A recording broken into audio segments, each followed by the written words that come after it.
We acknowledge that the Nakusp area have a rich Indigenous history and respect the Indigenous peoples within whose traditional lands we are meeting today. Gonna make this big up. Any late items? There are no late items. The adoption of the agenda. Recommendation for the agenda of the April 13th, 2026 Committee of the Whole meeting be adopted as presented amended. Have a motion to bring this forward. Councilman Clonco, seconded, Councilor Edwards. Any questions? All in favor? Carried. Okay, tonight, this evening, we have two presentations. Oh, no, we're skipping. We're going to see one beforehand, before the delegations. Okay. Okay, recommendation to report titled GILT BC Hydro Generation Revenue be received for information. Can I have a motion? Yes, forward. Councilor Huff, seconded. Councilor Cole. And everybody had a chance to read this report. So,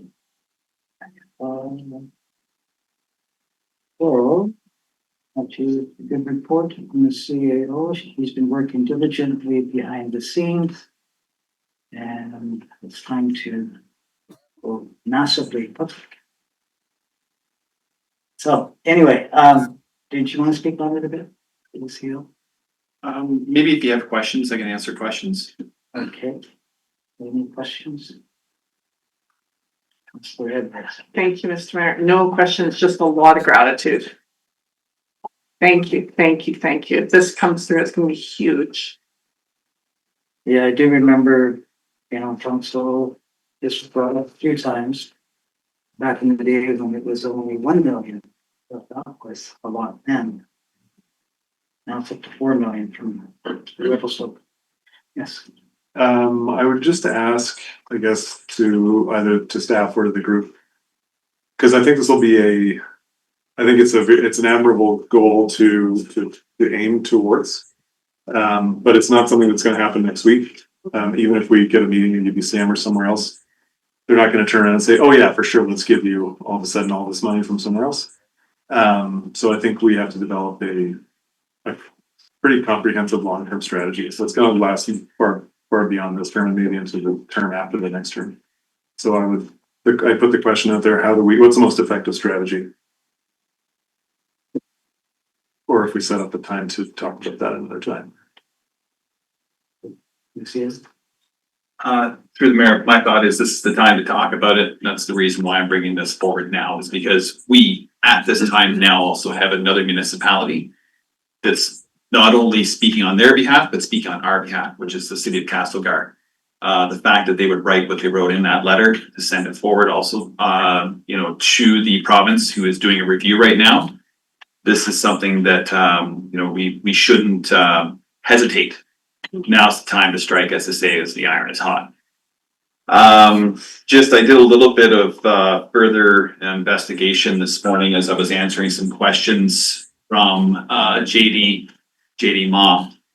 And from what I can tell, it used to be called payment in lieu of taxes, PILT. Now it's called grant in lieu of taxes, GILT. And it's a terrible acronym, but it started in 1990. So the legislation was first passed in 1989. Prior to that, it was very ad hoc how they provided the funding to different municipalities that were affected by the power generating efforts of BC Hydro. To be clear for people who are listening to this has nothing to do with BC Hydro. This has everything to do with the province. So no one should be really, going after BC Hydro on this, because this isn't their program. As far as they're concerned, legislation exempts them from paying any taxes. So the fact that they actually provide any payment in lieu of taxes is actually a very generous thing. So that's something to be clear on. But in 1990, the village of Nakusp received around, I'm just gonna give you rough numbers, it was around $4,500. The city of Revelstoke was around $816,000, I think. Well, we'll say over $800,000. And the village of Valemount received $112,000. Today, we make not even double that amount, and both those communities are getting 6 times that amount. So why is this happening? And we don't know the answers. And the interesting thing is, as I did a little bit of research, and I admit I used AI to do some research this morning because it was just a lot quicker to go through the provincial information. What I found was Valemount specifically is getting the money because of the effects on the community caused by the reservoir. Valemount is 7 kilometers from that reservoir. We are on the reservoir. Valemount is 1 kilometer further away from Mica Dam than we are from Revelstoke. So the question is, where's the criteria? And in the meetings, as I stated in my report, the province doesn't know how the formula was first compiled. So they really don't have the history behind it. And so all they're doing right now is they're reviewing the program, but they're really looking at how can they cap the program so that you can't make more than 50% of what your annual municipal taxes are that you get that year. We're nowhere close to that. As I say in the report, we are the lowest paid municipality. There's only one regional district that gets less than us. So like none of this makes any sense. You know, it's really important for this community that we get our fair share. If we were to receive even what Valemount gets, it's roughly 50% of what our entire tax revenue is. This would change everything for this community. And we're definitely getting raw deal. What people may not recognize is that waterfront, for example, you know, that cement wall. We took on that responsibility. We have to replace it when it fails. What's that cost going to be? We have no idea. We've never been given any money for that. It's 60 years old. I actually received an email today from BC Hydro that said, you know, that thing could not that it could fail, but it's probably past its useful lifespan at this time. So we're living with all the effects, as everybody knows, caused by the reservoir being dammed. But we're not really getting anything for it. And, you know, they're providing money to First Nations, rightfully so, you know, for the effects that are happening to them as a result of these reservoirs. But we, the community of Nakusp, that is by far the most affected community out of any community in Western Canada, we get $8,700. It's appalling. I mean, nobody's going to argue with what you're saying or any of the points in the report. I'd also just throw in there the whole reservoir, right? So any of the Area K, like Burton Folk here and Arrow Park and all those communities as well, suffer similar challenges as we do. But I think that what I'm trying to get at is what is the strategy to be able to effectively get that money? And the reason I bring that up is because the provincial government's running a $13 billion deficit. They're laying off 15,000 people. We're going to have to pry money into their hands. And they're not adding more to their overall pool of guilt payments. So this money is going to come from other communities. Yes. So we're going to be literally taking it from other people if that's indeed the case. So I like what's in the report about a meeting request at the UBCM convention. I think these are all good starts. We should work with the city of Castlegar because as Wayne said, it's you don't see this often that one community will out of the blue advocate for another one. So we'll just take advantage of that. In another meeting with the UBCM, but I think we need to go beyond that. I think if we really want to do this, I think we have to invest in advocacy beyond the kind of the dog and pony show of UBCM. This little 15-minute, like, hey, how you doing? Who's next? In and out, bing, bang, boom, it's done. It's not that it's not effective and people expect you to do it. So I think we should also do that.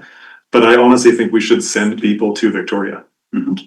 Send advocates to the places where decision makers are not during UBCM. Or find other avenues outside of these kind of prescribed through the convention. Whatever that may be.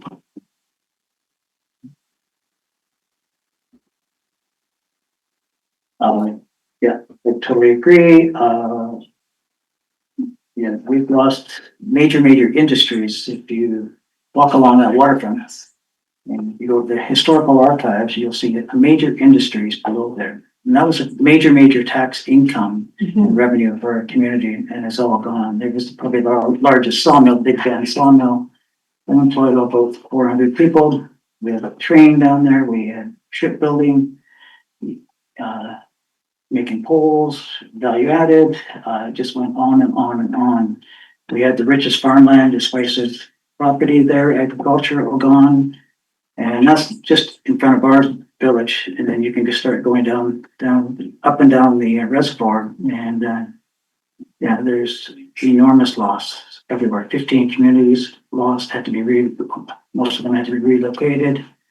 Agriculture, forestry, 25,000 meters or cubic, 25.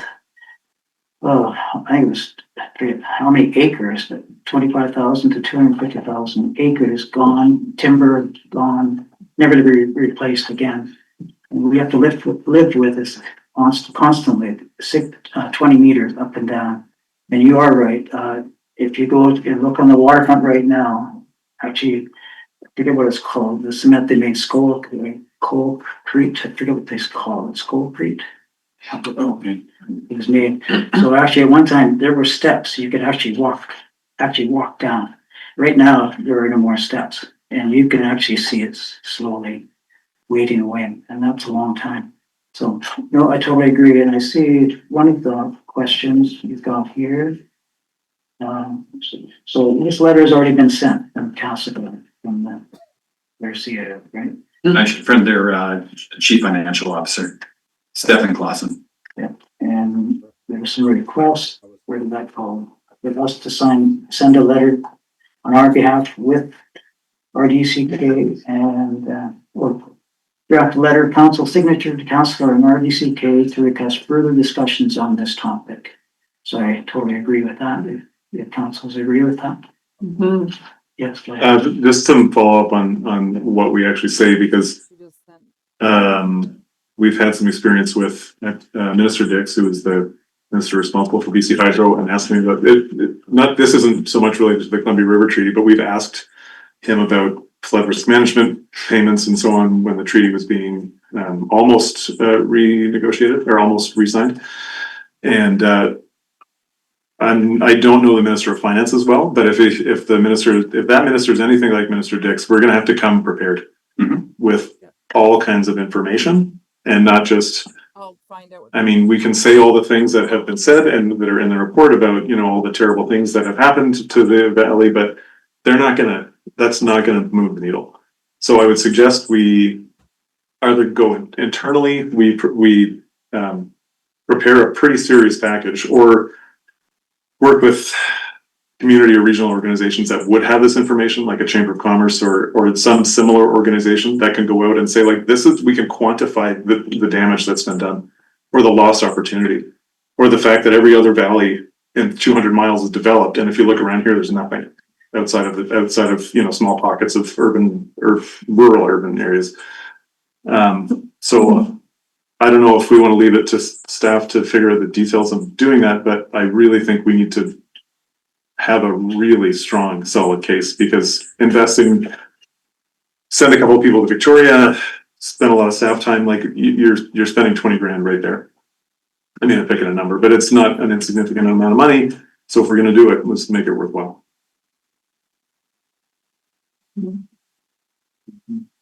Appreciate it. The CEO's done an amazing job already, so I just really want to appreciate what you've done. You've actually brought it to the table, and I really appreciate what you've done. And I know they said there was no formula. They didn't know how they found there is no formula, how they even figured it out, right? They're saying they're not aware of the formula, that nobody remembers what it is. But I was starting to dig some information out through AI.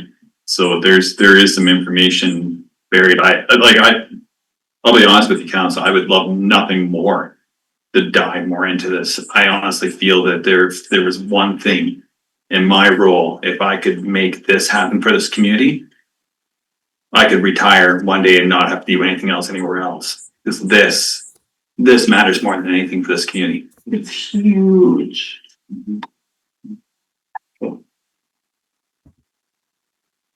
Councillor Olsen.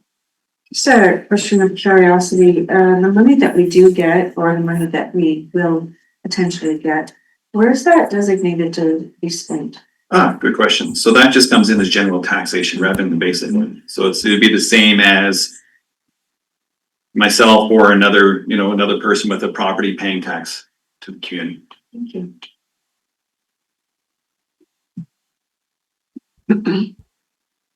Well, that would be very helpful then, because so many opportunities to use that money for.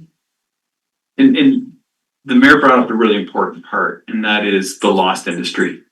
And that's something that's quite often forgot, is how much industry was actually lost. And then, Councillor McLaren Co-also brought up, you look at any other valley surrounding this community, and it's decently developed. But we're like a pocket of where there's not an awful lot. Now, of course, I understand people like it this way, but maybe we should be compensated because it is this way. Looking at both ways now. And we all joke about the ferries, but truth is the ferries are a barrier, and the ferries would not be there if it wasn't for the damming of the reservoir.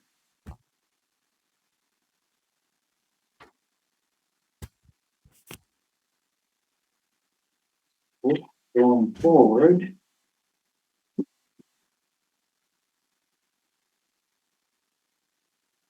Come up with. So actually, let's pass my phone. Close it, yes, that's very valid. We must do that. If I can help in any way with the CEO, will. And whoever else we can work with. So, you're okay with that? Yeah, and if council is okay with this, I'll write a letter to Stefan Clausen. Well, actually, I'll be talking to him in a month's time anyhow, at the WKBL GMA conference. But I'll send a letter to him and say that how can we work more together on this, because it's kind of nice having two staff members working on it. I've known Stefan for quite a few years, I will put some research into this as well, which, would be nice to get some historical context and reach out to the archives and see if we can get. And Councilor McLaren Co is right. I do say a passionate speech about it because I'm very passionate about it, but anecdotal information is not enough. We do need more concrete information, and that's the only way we're going to succeed. And the historical archives are amazing what they have. Amazing resource. And, we, another one is wharfs. Back in the day, we had many wharfs down there. And to say that in breakwaters, we had it all back in the days. Ships were coming in. People walking out there, cars going up there, getting on the thing. So we lost enormous amount of revenue. And it's hard to get that back. Yeah. Where do we go? So, okay. So whatever I can do to help. Thank you. And advocate for history. All right. Any other questions? Okay. All right. Now the definition. Oh yeah. Okay. D1, recommendation to this steam wheel Sonic company concept proposal delegation presented by Eric Demik. Did I say that right? Steven. B, received information, can I bring that forward? Councilor Edwards, seconded, Councilor Blanco. Would you like to come up and Where should I? do you have something on here or No, I don't have a PowerPoint or anything. I just had a little spiel. actually had a picture? Yep, there's a picture. Little pictures. Didn't know. You want me to, do you want to like go through the pages, or you just want to talk and you can leave a picture up, or? Just My understanding was just more of this, get the discussion going. Sure. But, yeah, whatever, If not- interested you guys. Okay. Where did I have that? Oh, my worst fear of public speaking, so. bear with me. Well. Good evening, Mayor and Council. Thank you for your time. My name is Eric Themig. I'm here today with a concept we've been thoughtfully developing for a small community-oriented floating sauna at the Nakusp Marina. I really appreciate the opportunity to present this early, as our goal is to share the idea and receive feedback and ensure that what we are proposing aligns with the town's vision for the waterfront. The concept is called Steam Wheel Sonico, inspired by the historic paddle wheelers that once traveled the Arrow Lakes.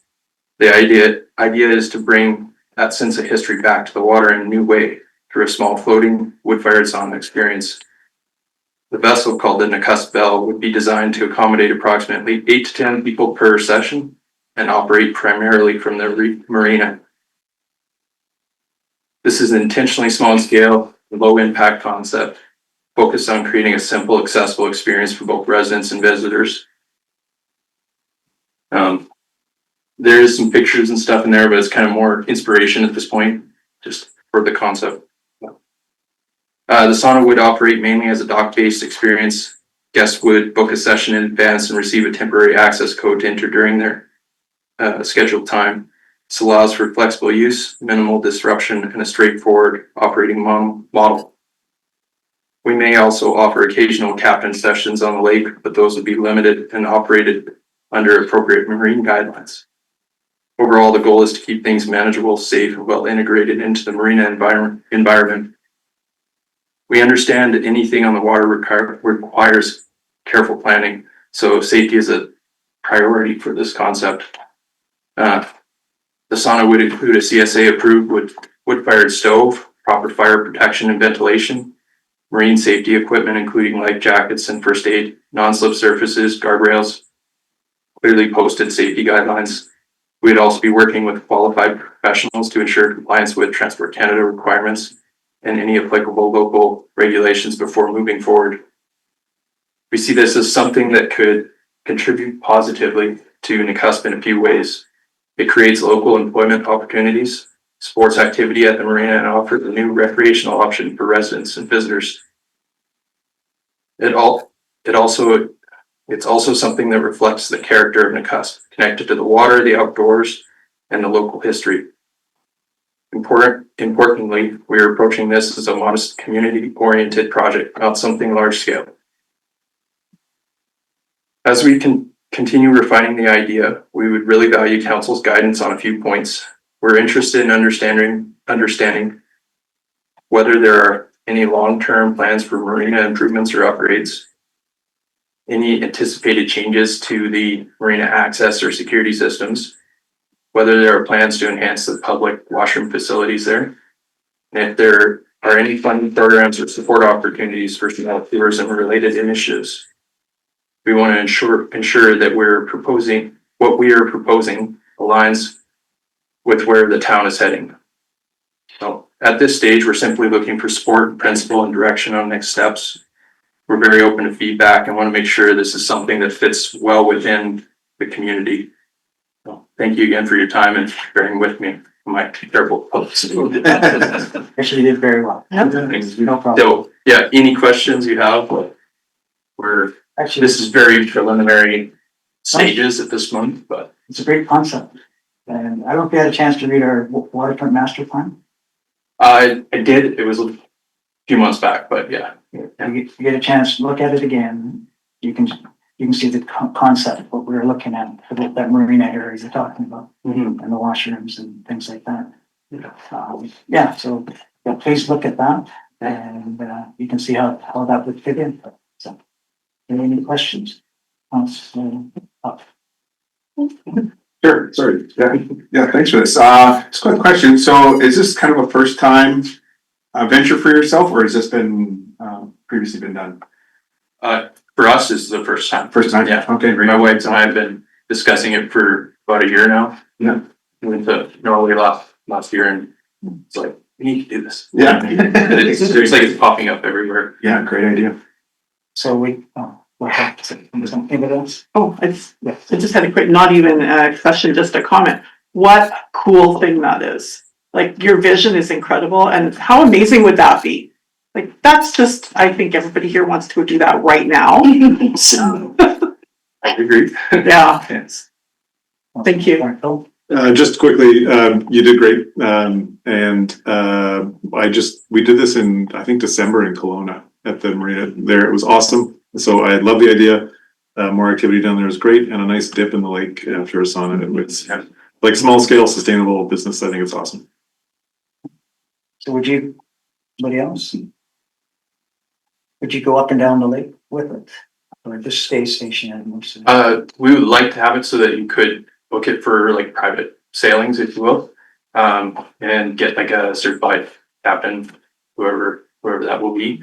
It wouldn't be the primary focus at this point, and we would be somewhat limited, I guess, in the range, you know, how wild this lake gets.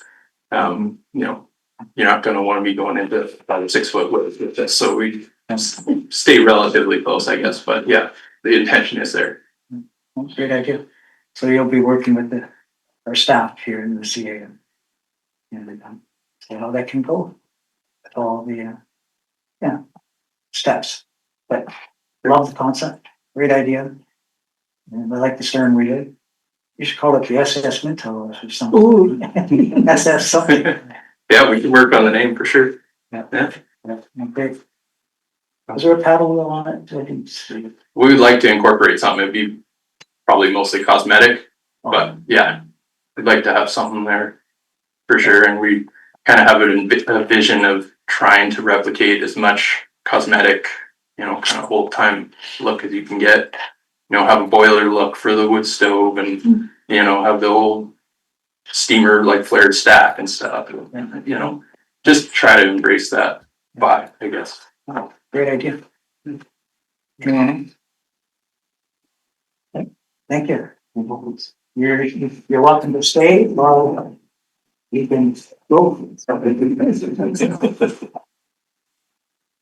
You're gonna do this.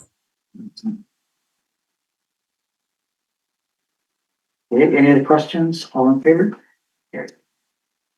And the next one, D2, recommendation that the Nakusp Connects West Active Transportation Trail System delegation provided by Hugh Watt be received for information. I wish to bring that forward. Councilor Van seconded. Councilor Edwards. Mr. Watt? Hi. I can never hear back there, so I'm walking up here and I shouldn't be, I go sitting on the.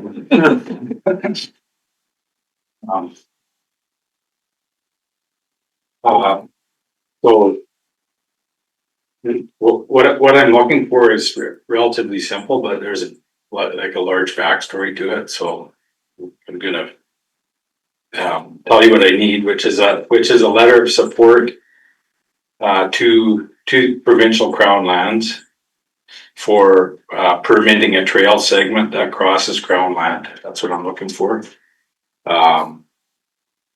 Background is this slide shows an intention to connect a new neighborhood west of the Nakusp with the town of Gore here. By construction of a trail system that branches off of the trail that goes west of the beach, and it ends up at 4th Avenue. Branch off of there, and then go across the river delta, crossing through Crown Land, and then cross the Nakusp and get onto my property, which is on the other side. And then from there branch to another property to the north here. So there's 2 properties here. This one and this one here. They're slated for a neighborhood development. What this one? Yeah. So there's 2 properties here. These are redevelopment of sawmill site and a oil yard. So it's taking that industry that we're talking about a minute ago and transforming it into a housing and a neighborhood situation there. Till next one. So this just people are probably familiar with it, but this is just a drone shot looking from the south north of that delta area on the west side of the river there, and here's one development site. Here's another development site, and right around here is and probably over here about there it joins that waterfront extension trail. So this is the section that I'm talking about from here, and then comes on to private land, goes back onto crown land, and ends at this is 16th Avenue here. So this is a popular dog walking area, et cetera, et cetera. The idea is to develop this property or create some public space here, create some public space along the river and potentially here, and integrated with a nice housing scheme there. So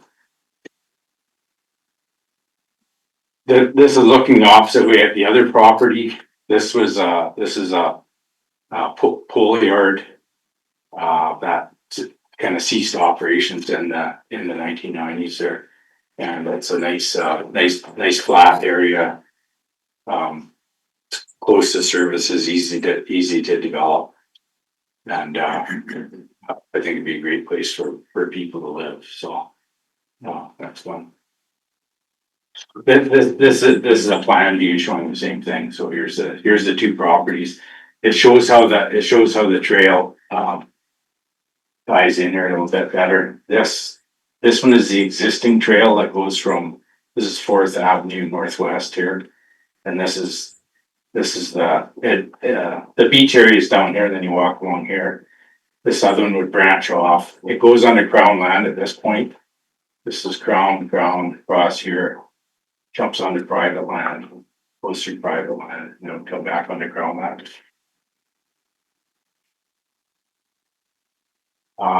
This is a work in progress, but it's a master plan for the housing potentiality for those two sites, and there's actually potential for a lot of housing, single family or multi-family, and the zoning there also allows for light commercial and stuff like this. It's designed to create a neighborhood that, so certain amenities that you might need in that neighborhood.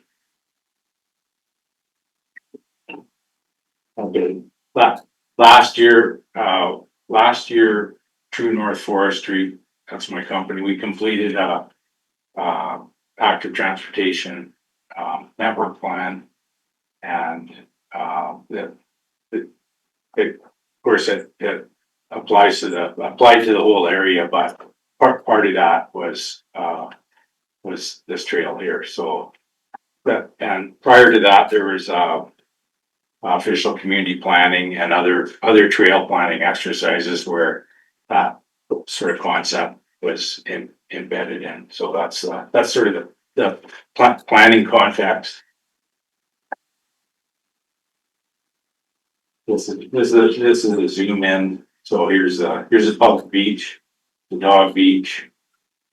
This trail exists, but could be upgraded. There's a really steep ditch in the middle here. So the idea is to just take off here and improve the grade going down to the bottom of that steep pitch. And then this other segment could improve the north side of that steep pitch. So it would make it would be a radical improvement in the grade and the construction standard of that path. And then the same standard would apply across here. So it's like the goal is to have a all season all-season trail, all-weather trail, a maintained trail to build to build trails into people's lifestyle, especially on the other side, people living there, but also there's huge potential for developing this into a loop system where you could leave the public beach area, gazebo, walk, go to the other public space there, or conversely go and park there and then walk into town type of thing. So that the trail would follow standards that were developed with the AT network plan in this, developed tables. This is just a concept drawing, and this shows the grade of the trail. So it's maximum about a 3% grade, which is very, very, very good. And that's from where it takes off, where it would be new construction, where it takes off from that constructed trail. So that it would take off just at the west edge of the cemetery there, maybe a little further west from there. So I've been working on this development and background for a number of years now. So I'm just trying to piece it together. I did do an engineering study on the bridge crossing, a preliminary engineering study. So just to prove out the site. So I don't know if everybody's walked down there, but there's a little island in the middle of the river there. So the bridge, the best location is just on the lake side of that island.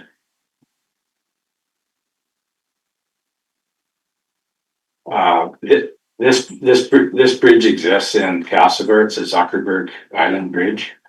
It's actually about 10 or 20 meters longer than what is required for this crossing, but it's as a concept, it's really good, I think, and it would span that area. It allow lots of passage underneath. It'd be like a totally cool feature, and it's I looked all over BC for a bridge, and then I was in Castlegar one day, and I'd never seen this one, so I kind of stumbled upon it. It kind of blew my mind. This was an old homestead on the other side here that the Zuckerbergs had back in the old days there. So, here's the next one. That bridge was built by the Canadian military, 44th Engineers. So I went to the military through a bureaucratic process and got the original plans for that bridge. So the plans exist. They need to be re-engineered, etc., to bring them up to today's standards or whatever. But it's to me, it's sort of a proven concept. It would work very well. And there's alternate concepts with some fixed spans and stuff. I don't like these ones as much, but they would work.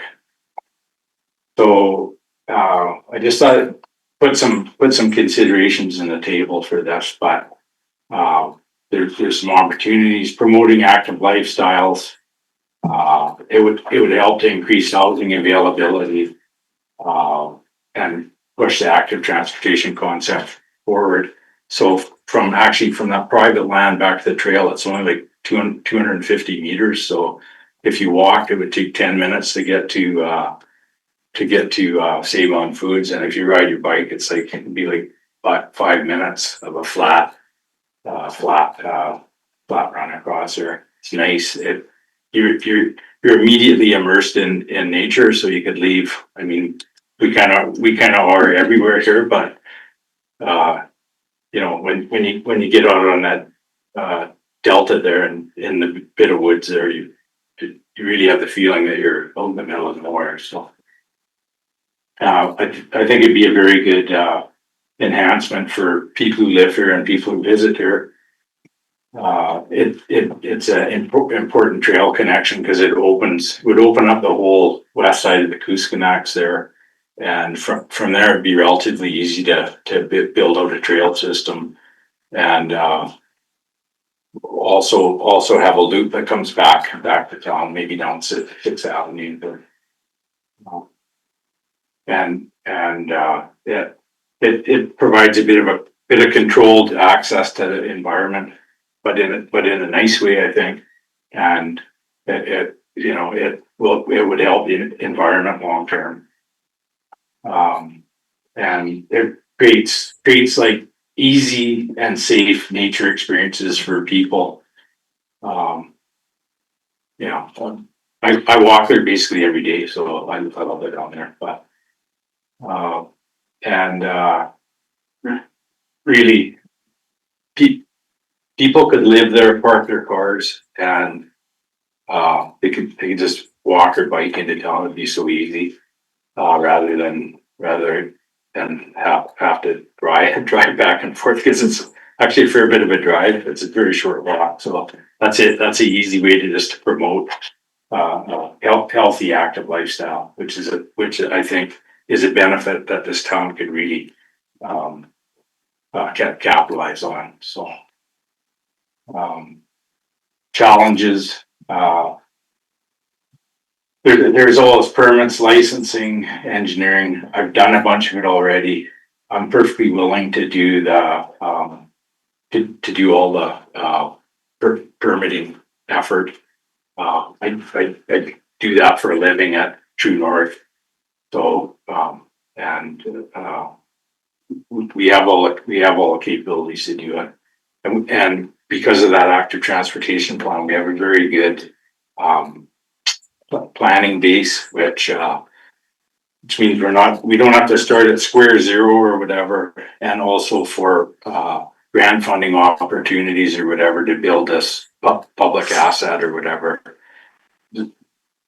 I think as a community, we're sort of a leg up when stuff comes along. Capital cost is a challenge.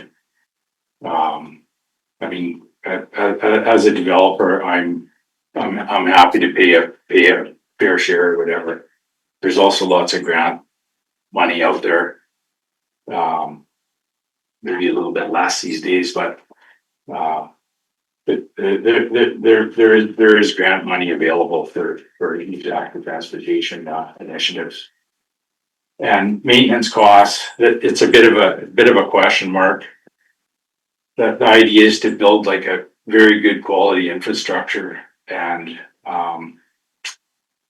which theoretically should have a lower maintenance cost, and it could be added into the village trail network, or it could be maintained by a homeowners association.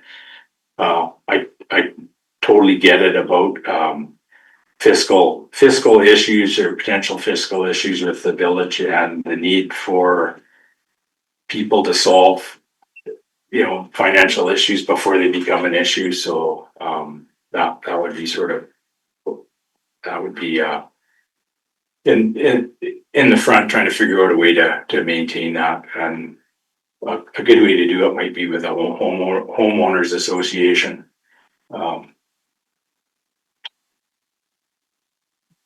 So this people are probably familiar with that area, but this is looking downstream at the bridge site. It's right about here. Maybe the next one there. This is just around the corner from the bridge, and it's looking up towards the railway bridge that's there. There is potential to fairly easy potential to put a trail along the river here and connect with this bridge. There's some private land issues that need to be resolved, but they are probably resolvable in time. And then you would have a loop where you could start in the gazebo, walk across the one bridge, go up the west side of the river, and cross the other bridge and come back into town. So I think that would be awesome for residents and visitors alike, so. Yeah, and then this is just another one from the west side of the river looking down towards the bridge site, which is pretty cool there somewhere. It's a picture of the waterfront, but I always think if you're a painter that specializes in clouds, this would be the place to live, right? And this is going across the delta when the tide is out between well, it's out right now, but it'll come back in again. Yeah, this is looking north towards the bridge site. It's right here, it's just in that timber here. And this is the far end at 16th Avenue, and again, there's a ton of potential there for public space. A parking area and you know, people could just go from there. Okay, what's needed from council? I got a little too overcomplicated here, but I was trying to present some options, but what and I identified three options. I would like, or I'm seeking support for this Crown land application. So that could be True North Forestry as an agent to apply for licenses on the village's behalf. Or it could be True North Forestry applying for the license and permits to be converted to the village at a later time. Or it could be True North to apply for the Crown licenses and permits with a future licensee to be determined, could be a homeowners association, existing trail society or something. So there's a whole bunch of different ways that could be done. I don't know what the exact answer is, but this kind of permitting typically takes a couple of years to do, because there's a whole pile of consultation that needs to be done. It just takes time to work through the government processes and provide them what they need. So the idea is to start now, and then it would all be licensed or something. Also, this is a great potential partnering project with First Nations, and I think there's very good prospects for that. I'd be happy to take people there, show them the trail and also the vision for the housing and stuff on the other side, and that is becoming more concrete as I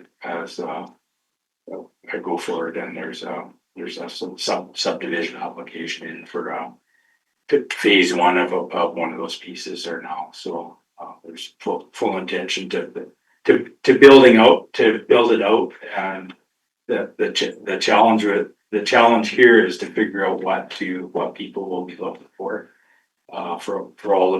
all the reasons that I was listening to earlier. Industry and all the rest of this stuff, but I don't know. Everybody who comes and visits me wants to somehow live here for something, but I think it can be a reality.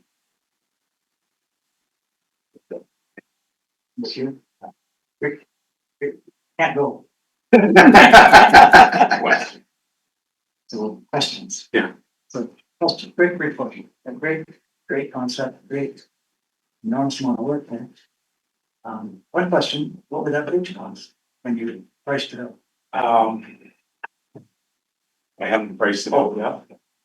I put about $1 million price tag on. I got priced out.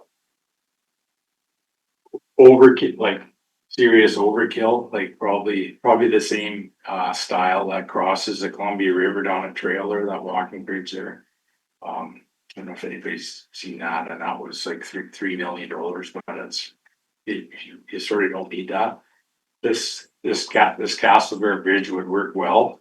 It just needs to be a bit wider. It's got about a running surface will go only 3 or 4 feet, and it'd be nice to do it like, say, 5.5 feet or 6 feet wide, just to allow some passage on there. But I think it could be designed and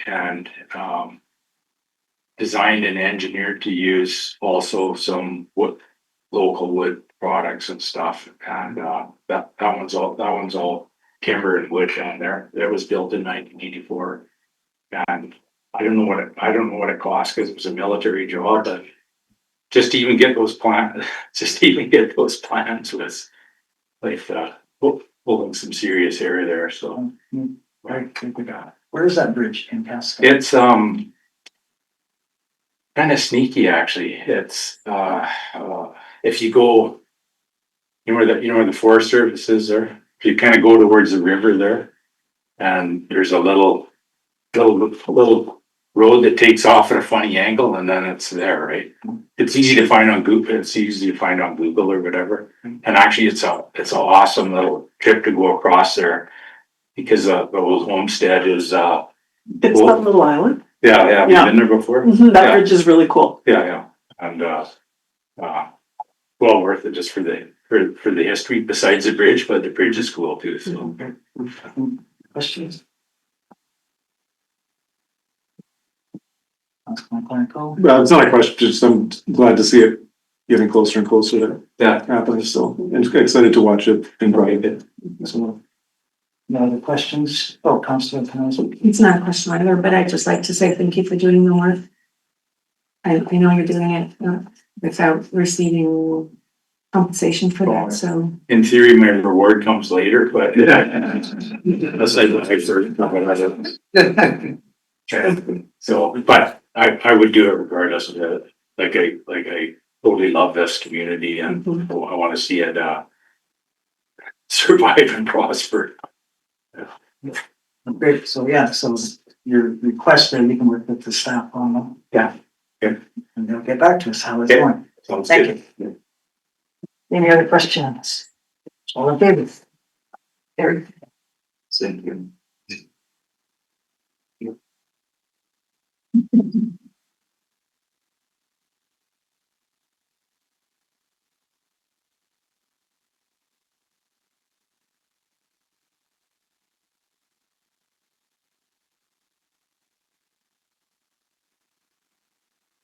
Step one.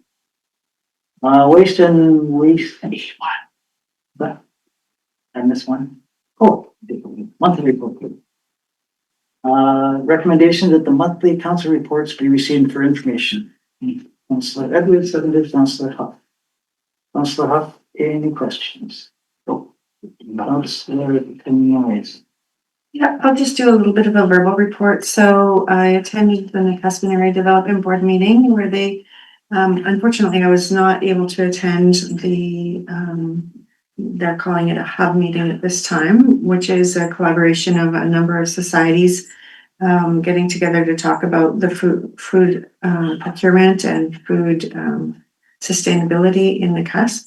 And there was 27 participants in that, and numerous societies represented all at once. So I know they're very excited, and they also announced that they have received $25,000 grant that will help them. They've employed a coordinator for the project, so that's very exciting for Nakusp and for all the societies. Collaboration is key. So watching all of these societies working together towards food security is amazing to see.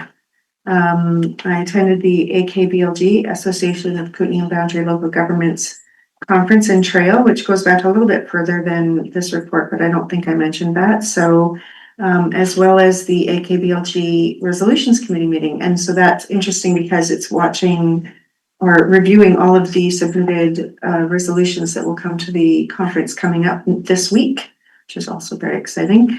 And it's fun to be part of the process and the resolutions. It was fun reading all of the things that the councils of the Kootenays submitted. So that was interesting. I really appreciated the last council meeting where Linda Lafleur helped us to understand how to adjudicate the submissions for for the village assets, such as the old fire hall and the Kinship building. I thought she did such a great job, and I was really grateful for a third party teaching us how to take on that difficult task. So I appreciated that so much. And yeah, that's it for now. Mr. Edwards, Thank you, Mr. Mayor. I don't have anything. Mr. McClaren. Thanks, Mr. Mayor. It was actually a busy month. So there's one thing that's not in my report that I wanted to bring up. I sent out an email to everybody, I think this morning or maybe yesterday, with a 7-page report from the regional district, because at the regional district board meeting that will happen later this week, on that agenda, there is a discussion about how to change the funding formula between parts of Area K and the village, and how we pay for the arena, the sports complex. I know it's last minute, but we just got our agenda for this week. So if people have time to read that, that will be great. If they can send me questions, if they'd like me to ask, or any feedback they have on that, I would really appreciate that. Given that it is super short notice, when I get to the board meeting on Thursday, I can happily just move to refer it, which to them means table it like to the next meeting, so we can bump it a month. And I've checked with RDCK staff and they said that's not a problem. So yeah, if anybody wants to give me feedback between now and then, the mayor's already sent me some questions. That would be really appreciated. But failing that, I think the safe bet here is to just push it for a month, give everybody, staff and council, a chance to review everything, provide feedback, and then go from there.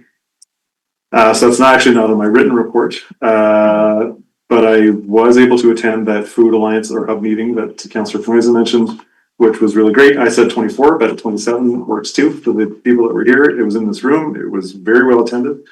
And like has already been said, really good to see all that collaborative people all working in the same space towards the same goal.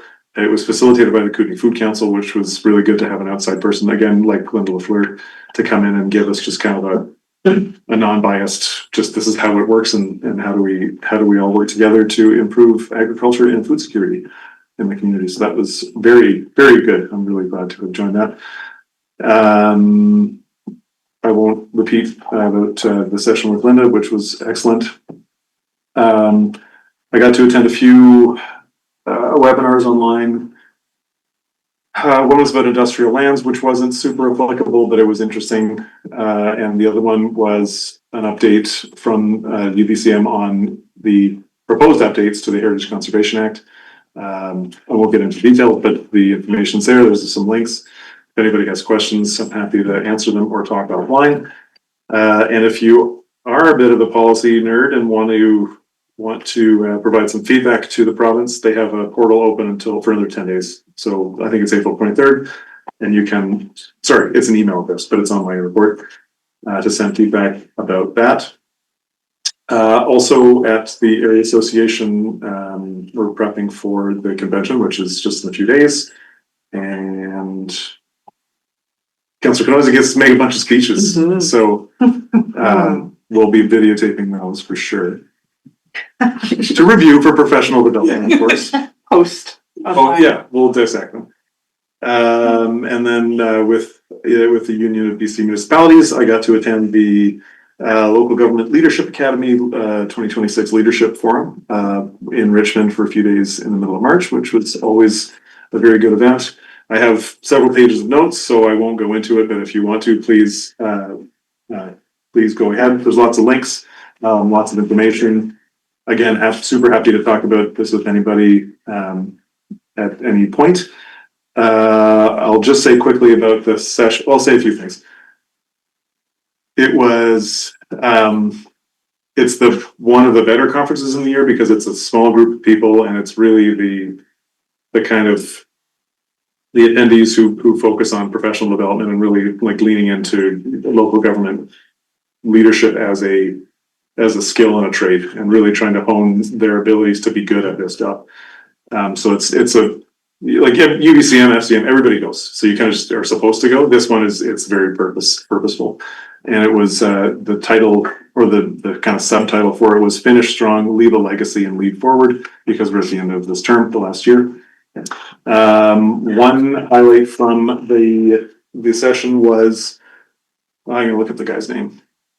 He was the keynote speaker, and his name was Bill Baker. He's from the States, although he's worked extensively in Canada. He had a two-part session about how to tell stories, and it was really, really good. So if you, I would just suggest looking up this Bill Baker guy. I really enjoyed it. A lot of people really enjoyed his sessions. And then the only other highlight I'll mention is I got to, you guys were on screen, the two of you and other people, because I was asked to present at the closing session of the conference with 4 other people. Yeah. The mayor of Whistler, and some other, excellent elected officials from across the province, in something called the Pecha Kucha presentation, which was you had 20 slides and 20 seconds per slide. So they were you just kind of give them a slide deck, and every 20 seconds it would change to another picture. So you had to tell a story with this kind of like looming clock of countdown. And it's hard enough to time because you got 6 minutes and 40 seconds. So it's hard enough to write a 6 minute and 40 second speech, but to write 20-second speeches that all flow together. It was a really interesting exercise in how to give a presentation, but it was a lot of fun. I would do it again. They made me go first, which was awesome. But I got to throw some cool pictures of Nakusp up there and give a shout out to the community, and everybody, not everybody, but a lot of people came up afterwards and said it was their favorite part of the few days. So it was super fun. And the theme was, it seemed like a good idea at the time. So it was, there were some funny bets. And all of the 5 people, we didn't collaborate on any of this, other than to know what the presentation was, how to do it. And they were all totally different. So it was really interesting. Anyway, so that was LGLA. Regional district, always a lot of meetings. West Transit Services Committee, there is something important for Nakusp, that they are looking into service changes for the number 51, which is the bus that goes to the hot springs. There are details, if you really want to drill down on that, there's some details in the report that's attached to the agenda. But essentially what they want to do is move it more to an on-demand service, because I think the average number of riders on that service over the course of the year is like 1.5. So they're running a bus to and from the hot springs for, on average, 1 person or 1.5 people, however that works. So I love transit. So if anybody wants to talk about that, I'm happy to. The budget presentation, this seems like 5 years ago. But yeah, we had the budget presentation here for regional district. And I will say, given the feedback from other places across the region, we had a better attendance than most people. Preston had like 3 people and we had 8. So way to go on Nakusp. Although most of them were from the village, but anyway, we'll take it. Quick comment, I've said this before, but a quick comment on the regional district budgeting process. Some of the directors and the executive, including myself, had suggested a different process where we kind of chip away, instead of rushing everything towards the end and having like a crazy March budget meeting where there's all kinds of amendments and last minute changes. We did it piece by piece from like October all the way through March. And I actually chaired the meeting in March, the board meeting, because the chair was away. And it just sailed right by. It's a $50 million budget and it took about 5 minutes to pass. So that was great. What else? Hospital district meeting. You have to go down to Castlegar for that. And a lot of capital expenses this year. We had a really good presentation about 2 doctors in Big White, which is technically, it seems far away, but it's within our hospital district catchment. And they had put on a presentation about upping the service level. There's certain levels of service that are given on different iterations of healthcare. And if you look at the numbers, Big White actually, with the tourists that go through there, a lot of people go through that place, but they have a very low level of service. And ambulance as well, they have to send people to Kelowna, which is at least an hour away with no traffic. And it was just a really interesting presentation. So again, if you want to nerd out on that, there's a link in there. What else? I think that's it. I'll just leave it there. Thanks. I just wanted to ask Councilman Clarko if he would describe his role at the upcoming HKBLG conference regarding Minister Osborne. Yeah, so the keynote kind of presentation, one of the keynotes is a session with the Minister of Health, Josie Osborne, and the CEO of Interior Health, Sylvia Weir, on Sunday morning. So I get to facilitate a fireside chat with those two ladies. And we have our executive director put out a call to all the local governments in the area to provide us with questions in advance. And I was actually reviewing them this morning. So we will have a semi-structured, semi-freewheeling, candid conversation with some high-placed health folks from the province. So while I'm introducing speakers, Aiden's taking on that.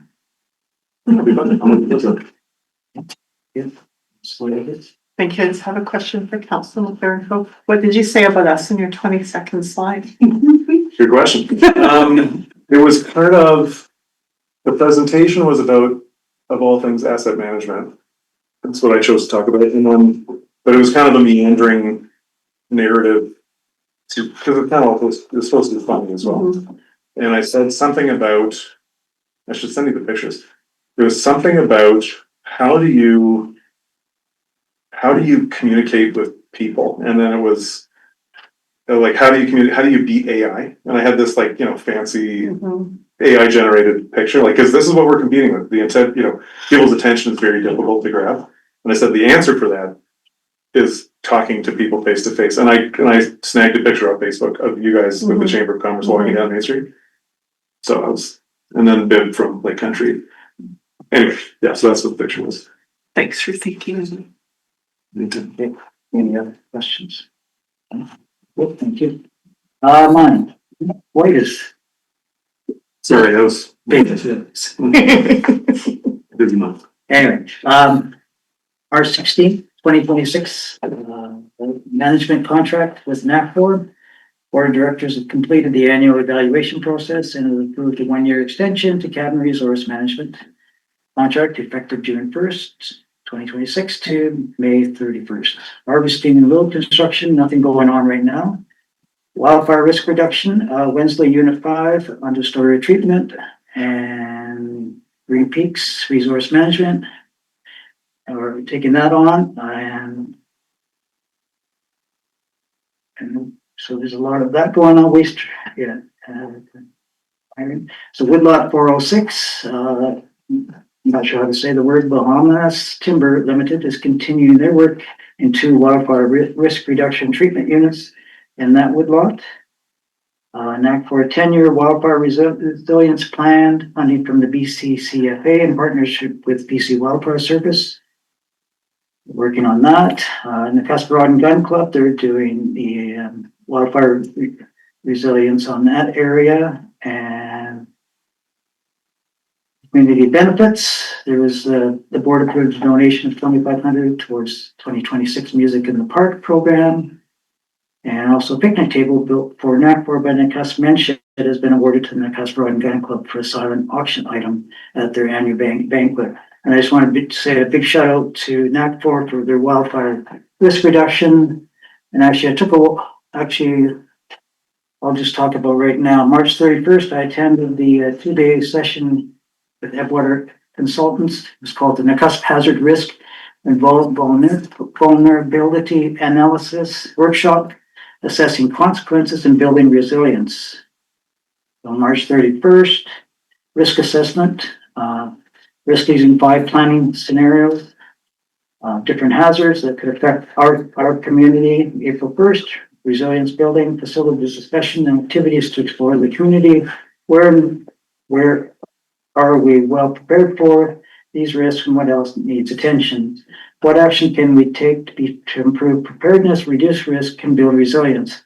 So out of that, I got collaboration, communication, 4 seasons, and get ahead of it. So again, and what really came up a lot was the wildfire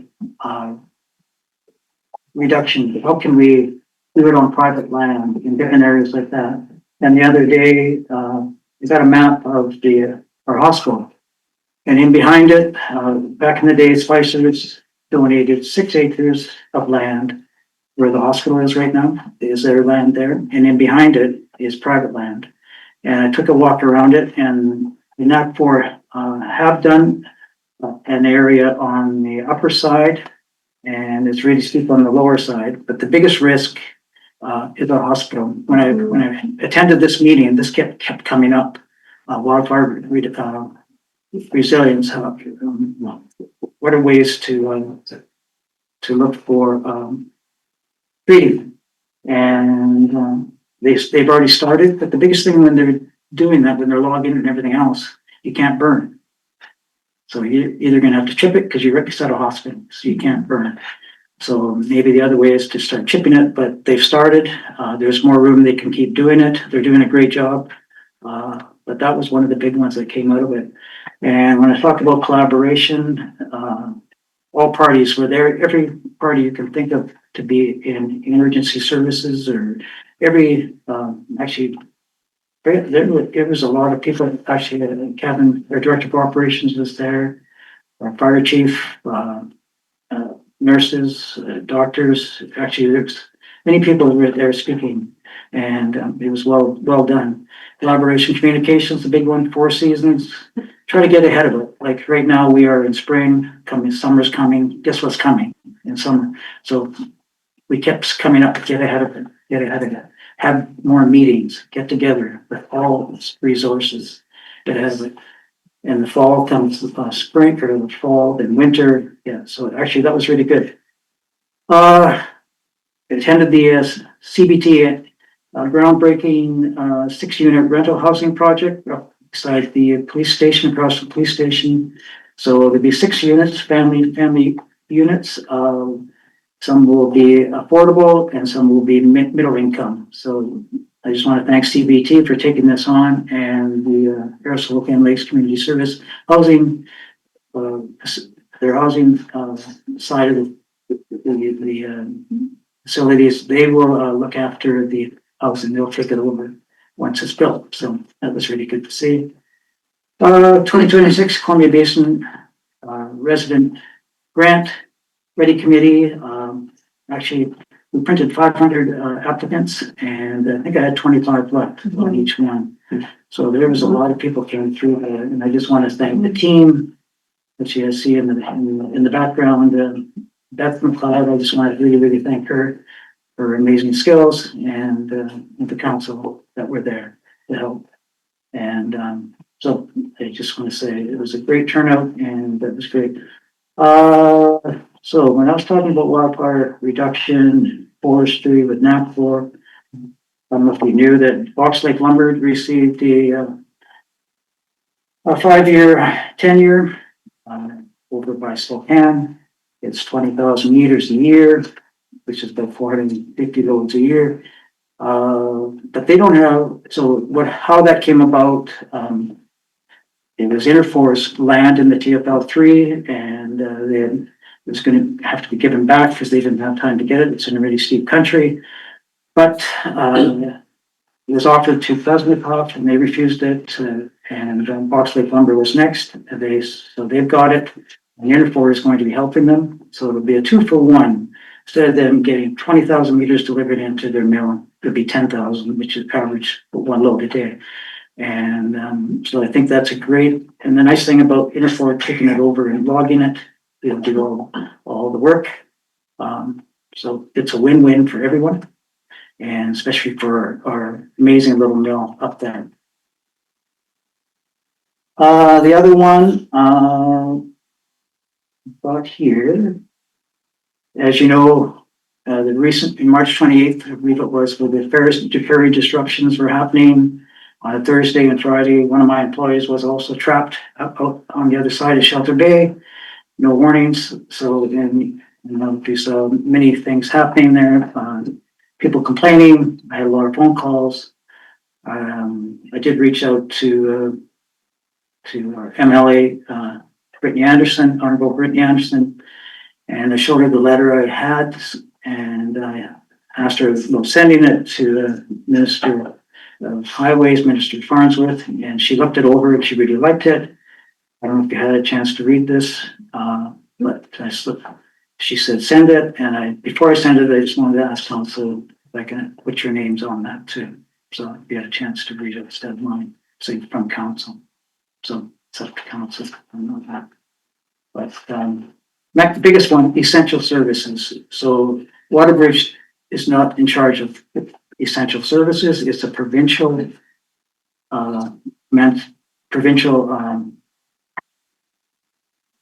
is provincial driven. So just like the ferries on the island, they are essential. We're not. So I think it's very, very important to, I don't know what's going to happen, but I think we should start doing the process. And I believe other inland ferries are also looking at essential services too. And what essential does really, it gives you an opportunity to go with one less person there with less people, but it keeps it moving. So there's an opportunity there. So anyway, any questions?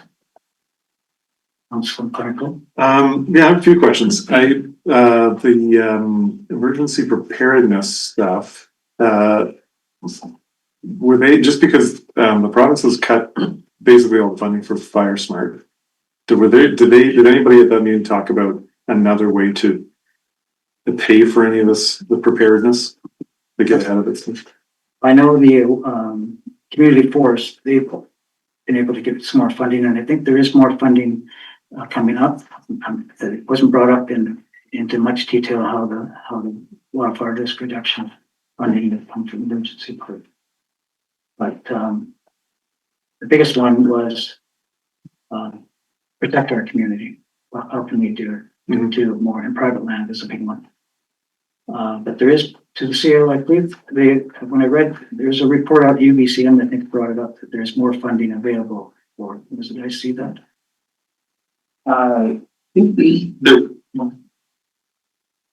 Actually, kind of the opposite. There's not as much funding.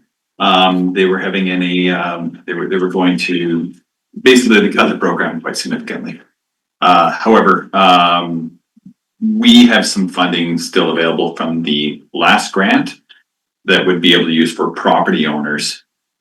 Provided that we're able to get an extension. How much was that going to be?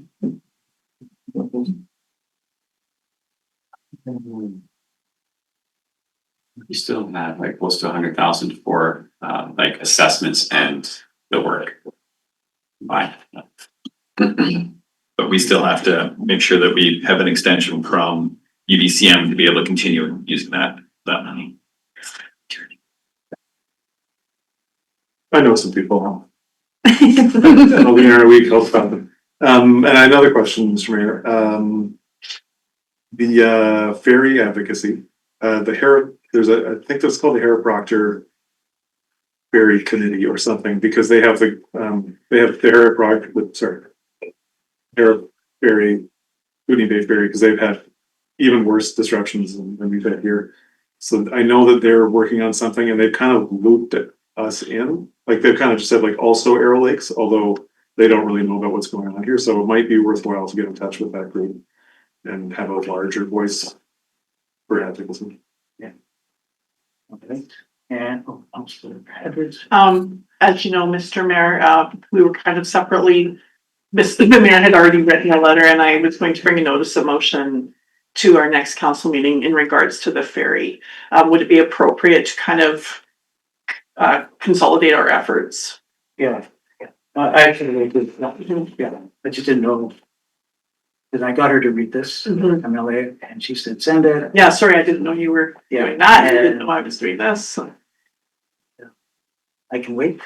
Put this all together. It's not gonna hurt.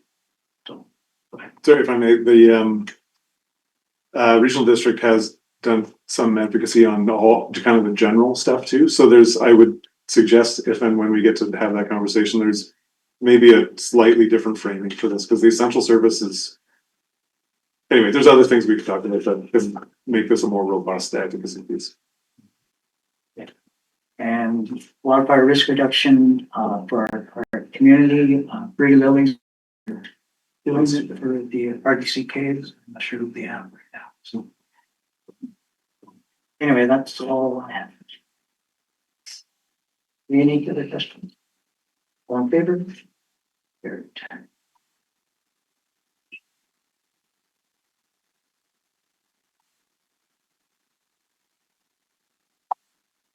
Step one, recommendations, the staff report titled Water and Wastewater Connection to Village Mains, who covers the cost be received for information. Have a motion to bring this forward. Edward seconded, Benoisen. We had a chance to read these.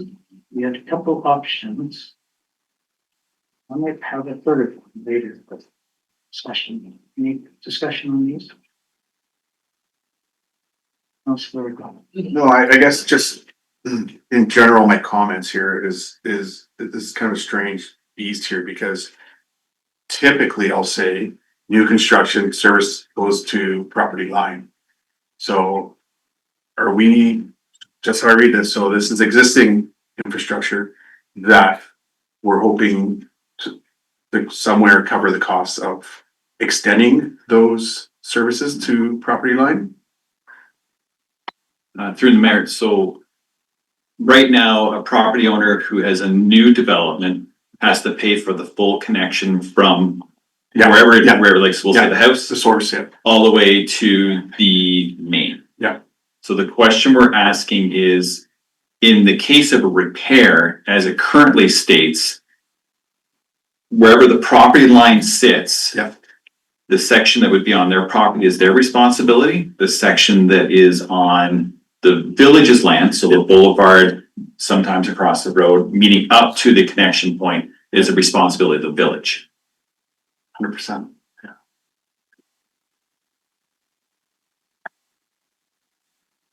Go ahead. Thank you. Through the mayor, I was just wondering whose responsibility is the whole stretch right now? So through the mayor, right now, what the bylaw states, the property line is what divides who is responsible for what. So currently, the village is responsible for up to the property line. And is that not the norm? It's Cause I was kind of AIing today, and that's the norm for small, population in British Columbia. in Valemount, it's not. Oh, In Valemount, it's from the service connection to the person's house. So your connection, because it's for your benefit, you're responsible for the total cost. Now, some people win, some people lose, right? Because there's the whole paving aspect of it. Yeah, that's really the question here, is because sometimes you run into an issue where you don't know where the property line is. So if it's close to property line, who's responsible? And that's where it kind of gets messy. So sometimes it's easier just to assign it. You know, the whole thing's the responsibility of the property owner. But, you know, there's some issues with that too, right? That means somebody now is responsible for, you know, a major connection. But then the flip side is, should it be their responsibility, or should we be socializing that cost? So how I look at it is if we were to go that share that cost, then they're sharing the cost of the repairs, maintenance of that piece, even though they don't own the property. So I have really hard time, even being as a property owner, like, no, that service, all service it from property line. I mean, we know our boundaries and whatnot. So that's, I know it's a tough question. It sucks. But I mean, hence the connection fee, and that was hopefully to cover those costs and future costs of maintenance should be worked into it, right? So in my opinion, I'll say. Yeah, so currently the connection fee is not Yeah. The connection fee only covers the cost of connection. Yeah. So one time only. It doesn't cover anything down the road. Yeah. You know, you do pay your sewer and water. So that does cover some of the infrastructure. But what we're looking at right now is, as time goes on, those service connections are starting to age out, Yeah. right? So we're going to eventually have to start setting aside money in order to, you know, understand that if we're responsible for the cost, we're gonna have to pay for the cost. Yeah. The other aspect of it too is, now that every property is allowed to have a secondary suite, you know, then that kind of changes things a little bit too, but it's not to that extent, because realistically, if somebody's going to ask for a whole new water line in because they need a larger service connection, they're going to be responsible for that full cost. So it doesn't always kind of figure out that way, but It's something that we're going to have to budget for, because I don't believe that. I'm just the same job. It's a no-go for me, like, definitely. I agree with Councillor Howe. I will admit that I didn't know what to think of this, because as a homeowner, if something happened out there, Mhm, like not even on my own property, mhm. and I know I shouldn't be thinking about this as my own, as me, but as an example of a person who owns a home. It's a philosophically weird area. Like, it's a great, like, why, you know, I'm responsible up to the edge of to where my property ends. And if somebody screws something up that's not under my control, if I get a $10,000 bill next week, like, I'm quitting council because I need a real job to pay it. Cause that's like, here's my whole salary, you know? I don't mean to be funny, but I think if we wanted to go in that direction, I would strongly push for legal review, because there's a weird I don't know, I'm not a lawyer, I don't know how that works, but and this is probably an unpopular thing to say, but our water rates are actually super low relative to everywhere. So if it does mean an extra, I don't want to charge more money, but if it means an extra $125 a year for water rates, so be it. Yeah, but it also felt like you just mentioned, like, we got aging out infrastructure. Mhm. So, I mean, each service in itself is you've got to calculate that into your budget anyways. So I don't know, I mean, obviously that we're not upgrading the whole village, but I mean, a good part of it's going to have to be upgraded sooner than later. So I don't know, look at it once that piece is complete, I would say, in my opinion. I was just saying, like, that would be one thing where we would say, like, we really should be responsible. If council, I'll kind of play devil's advocate. I'm also homeowner, so like, I get it. You know, I also don't want to be paying for having to repave a strip of road or anything like that as a result of a service connection. But two things. First, we assign the responsibility of Boulevard through bylaw to property owners, and they can be ticketed for not maintaining it. So there is an example of the responsibility of something that's not yours being put onto the property owner. I still would recommend that a legal review would be done if this was something that the council wanted to look at. It's not sound like you are, but it was definitely something you'd want to take a look at. Sorry, you were saying. We should just double the price for connection to new developments. No, I'm joking. I'm joking. I'm totally joking. I'm totally joking.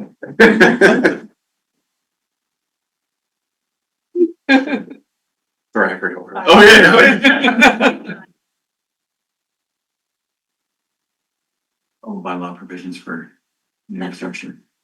When we're replacing our infrastructure. Oh, when we're replacing our infrastructure, yeah. So if we were to do a project where we were installing a brand new sewer main, brand new water main, or something of the sort, it would not be fair to say to a property owner, hey, we're doing this upgrade, but you're now gonna have to pay for the connection, you know, to the line. It would just make sense for us to be able to do those at the time at our cost as a part of the project, because it saves us having to cut up fresh pavement and stuff like that, and it would make sense that that's part of the full project. Yeah, for It sure. wouldn't be their responsibility. No, I'm just looking at the history of what's newer infrastructure, what's older. The older infrastructure usually is what we're speaking about here Yeah. currently. So the newer stuff has been brought up to property lines, so there's not a huge concern there, but I think I kind of new point, just you're upgrading it. I'm not too worried about it. So case council's wondering, the reason why this came up Yeah. is that we have a very large sewer connection right now for a large property that's owned by the province, I'll say. I'll leave it at that. And it's gonna result in ripping up a street to repair this. And it's gonna be our responsibility. And it's just their line tossing.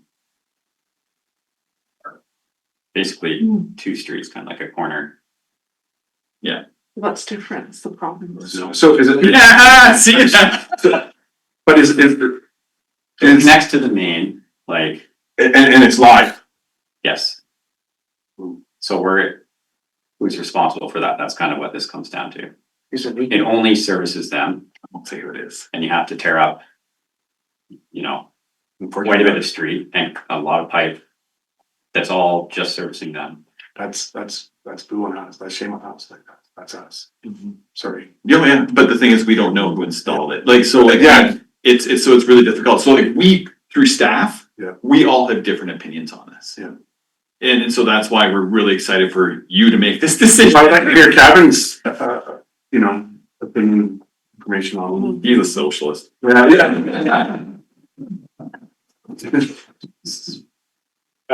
Yeah, so we collaborated on the report and I was really focused on the cost in the sense of looking into how much people do have set aside personal reserves for their household expenses and looking at across Canada how it's like half of people have $500 or something for emergency repairs and that kind of thing. So for me, that was the biggest point is regardless of intent, the reality is that for some people, this would be huge. And so that's how I was looking at it with that lens, as opposed to what should it be, what's the reality on the ground.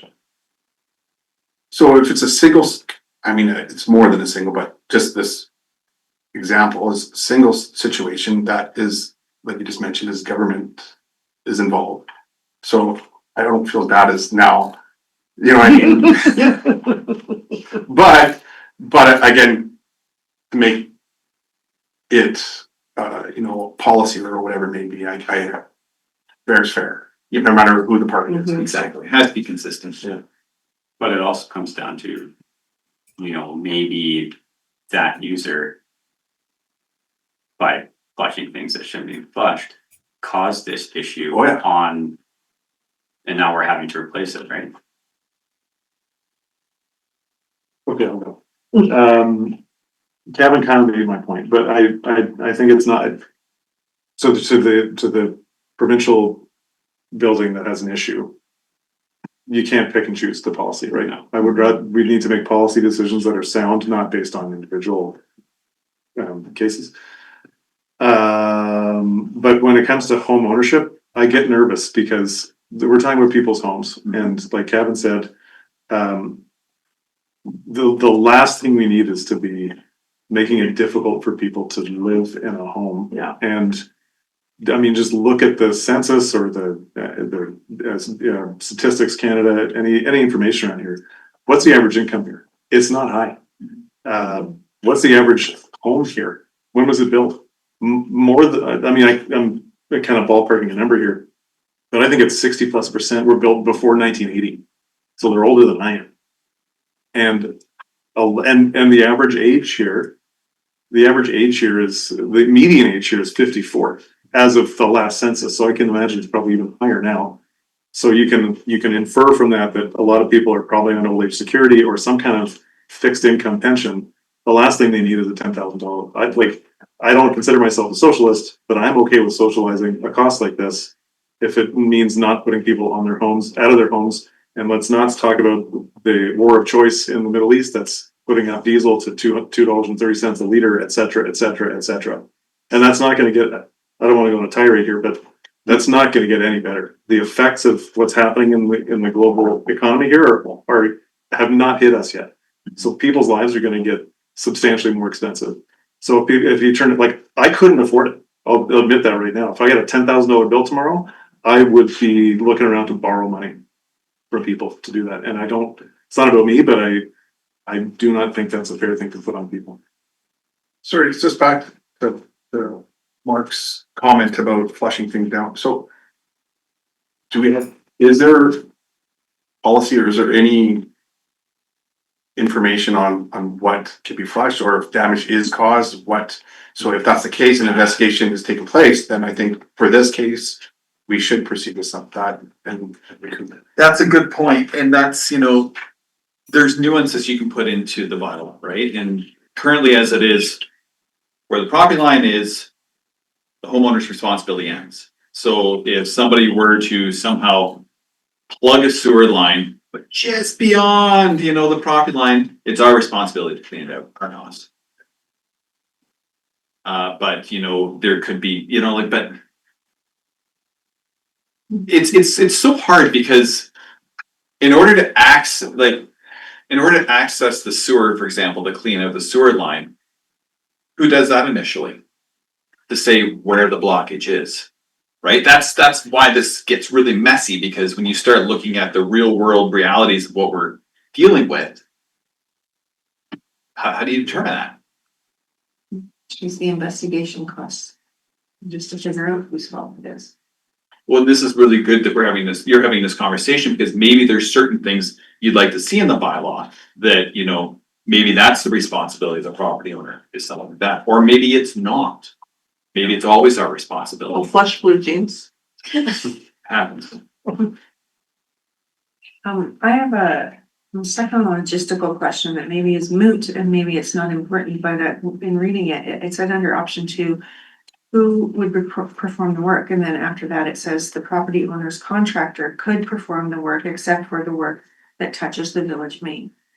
And so the question I'm trying to understand is when there is a blockage or something and it says that so say there's something open, it's wide open right now, and their contractor could perform the work. So the village is done up to the line that they're responsible for, and then it comes to the homeowner. Doesn't it have to be done right then at that time? And doesn't it have to be, and that's the homeowner's responsibility to do that, and then they have to find somebody in Nakusp who would finish that work? I'm just trying to understand logistically how that works. So on a connection to water, for example, for residential service, you would hot tap it, i.e. the water main's live, and you have a specialized drill that goes in to the line, and then it has a valve already ready to go. So it puts the valve directly into the line. And so you're talking about like the water main plus 3 or 4 inches away from the water main, which would still be village work that's done. But you're not necessarily talking about the excavation up to that point, or the road restoration afterwards, or the water service from the property line through the boulevard and the road to the water main. Does that make sense in terms of the extent? It's okay, yes, okay, thank you. Are there many properties that you gotta go across the pavement to get to your main? It depends whether or not, like, some areas the water goes down the alleys, they're easy, right? There would be relatively inexpensive, but there are a few where it crosses. I don't know what the percentage is. I don't think any of us do, actually. No idea, but definitely would say that there's more that don't require paving than do. So I'll give you an example. Say take 10th Avenue and water and sewer on one side. Yeah. Your property line's here, highway's here. Now you've taken it to the highway. Now you're saying, we've come to our property line and that main is over here and it's broken right in the middle. Now you're saying, if that's what I'm hearing in option 2, we would be responsible to dig it all that up, fix it on our cost, and which is, to me, is wrong. It's just my opinion. That would be an enormous cost. Just paving in this community is enormous like that. So there's a lot of properties that I say take 10th, you know, water and sewer on one side. Here's your property, it ends here. And now it's broken in the middle, right in the middle of the highway. Yeah, property owners are just gonna lose it if they have to go and fix that. And that's the thing with it. So there's no winners when this thing happens, right? But there's winners and there's losers. There's ones that, you know, it's in an easy to fix spot. They're technically the winners in a losing situation. The other folks, there are others in the community that would be the losers of the losers. It'd be terrible. And that's what we're trying to get council to determine. Well, if I'm buying a place, that's the first thing I'm gonna look for. You know, you would think that, but it's not. It's not. Because the reality is brakes are not on at this time.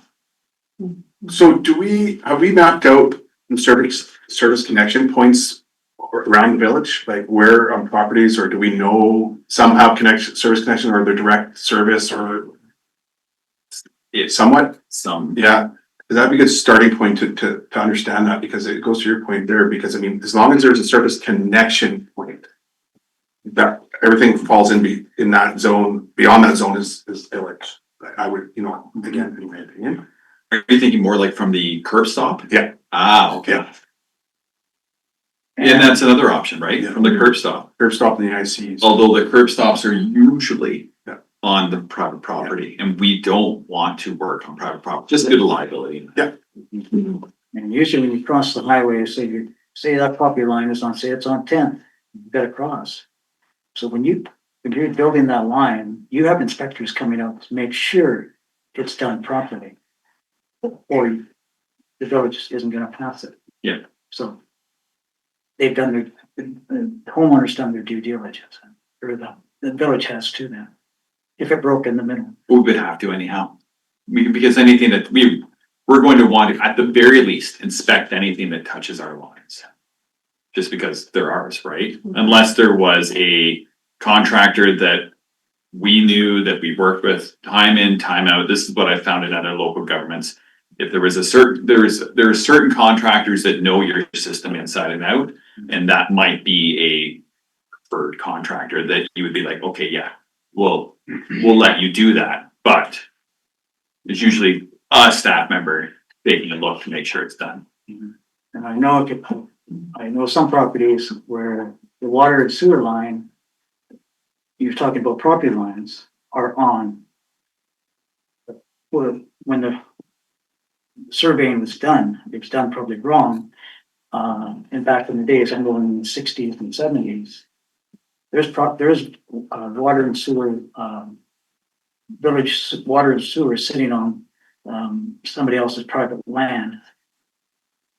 And it should have been on the alley side or on the village side. So they were put there by, they thought that's where it was. So you were talking about surveys and where are the lines and property lines. I know of one that is probably 20 feet on someone's private land.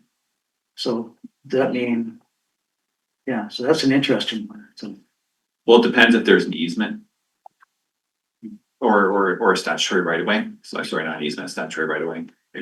For example, my property is statutory right away through the back of the property. It goes all the way along through everybody's back property, and that's where the sewer and water line goes. That would always be the responsibility of the village because it's a main. But yeah, the whole surveying issue is a very big issue, not just in this community, but in a lot of small older communities, especially.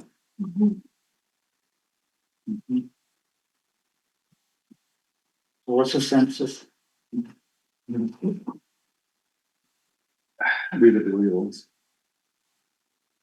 I haven't. So we're saying. I would, yeah. You could say too that like, to bring up the blockers thing, that repairs or stuff that need to be unplugged or whatever are the properties owner's responsibility up to the main, as long as it's not caused by nature. And we can camera it to see if it's Yeah, of course. like a bunch of roots, right? Yeah. Does that need to be, the mechanism for that, does that need to be in a bylaw, or is that a policy thing, or? It'd be, it has to be, I would put it in bylaw. That makes sense, because if they get flush a pair of jeans, and they get just past the property line. Haven't flushed jeans before. How do you put it in the newsletter? Haven't flushed the jeans? That is definitely something worth spreading, but no.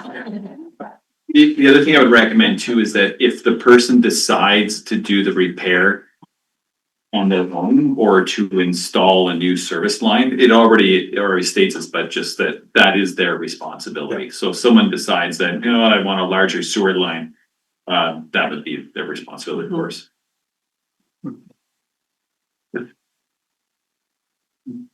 Why you need a larger sewer? I think we should leave it the same as well. When we were in Lake Country, we had a house that was on private water. It was a private water system, and we were responsible to, we were the people that had to come up with the $10,000 bill to repair it. And part of the benefit of being part of the village and paying into that is the village taking some responsibility for the cost of that. And one thing our village, a lot of communities, bigger centers, they have development charges. Different development charges to pay for repairs. We never had them. Mr. Mayor, just so we're clear, development cost charges are not used for repairs. They're only used for upgrading a system. So that just because this is a discussion that we'll probably have someday about whether DCCs are something that's relevant for a community our size. DCCs are only used for when you get to a point that you've maxed out the capacity of the systems that you have and need to upgrade it. And that's why you're collecting it from the developers, because they're leading to you getting to that point.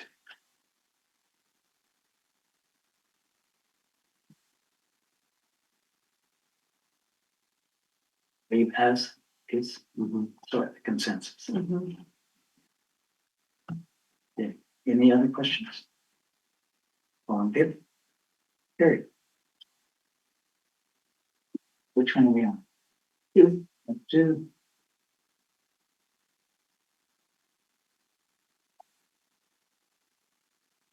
Recommendation that the staff title bylaw 653 NAC4 Legacy Fund Review be received for information. Who wants to bring that one forward? Councilor Huff, seconded. Councilor Penoyson. All right. Everybody had a chance to read that?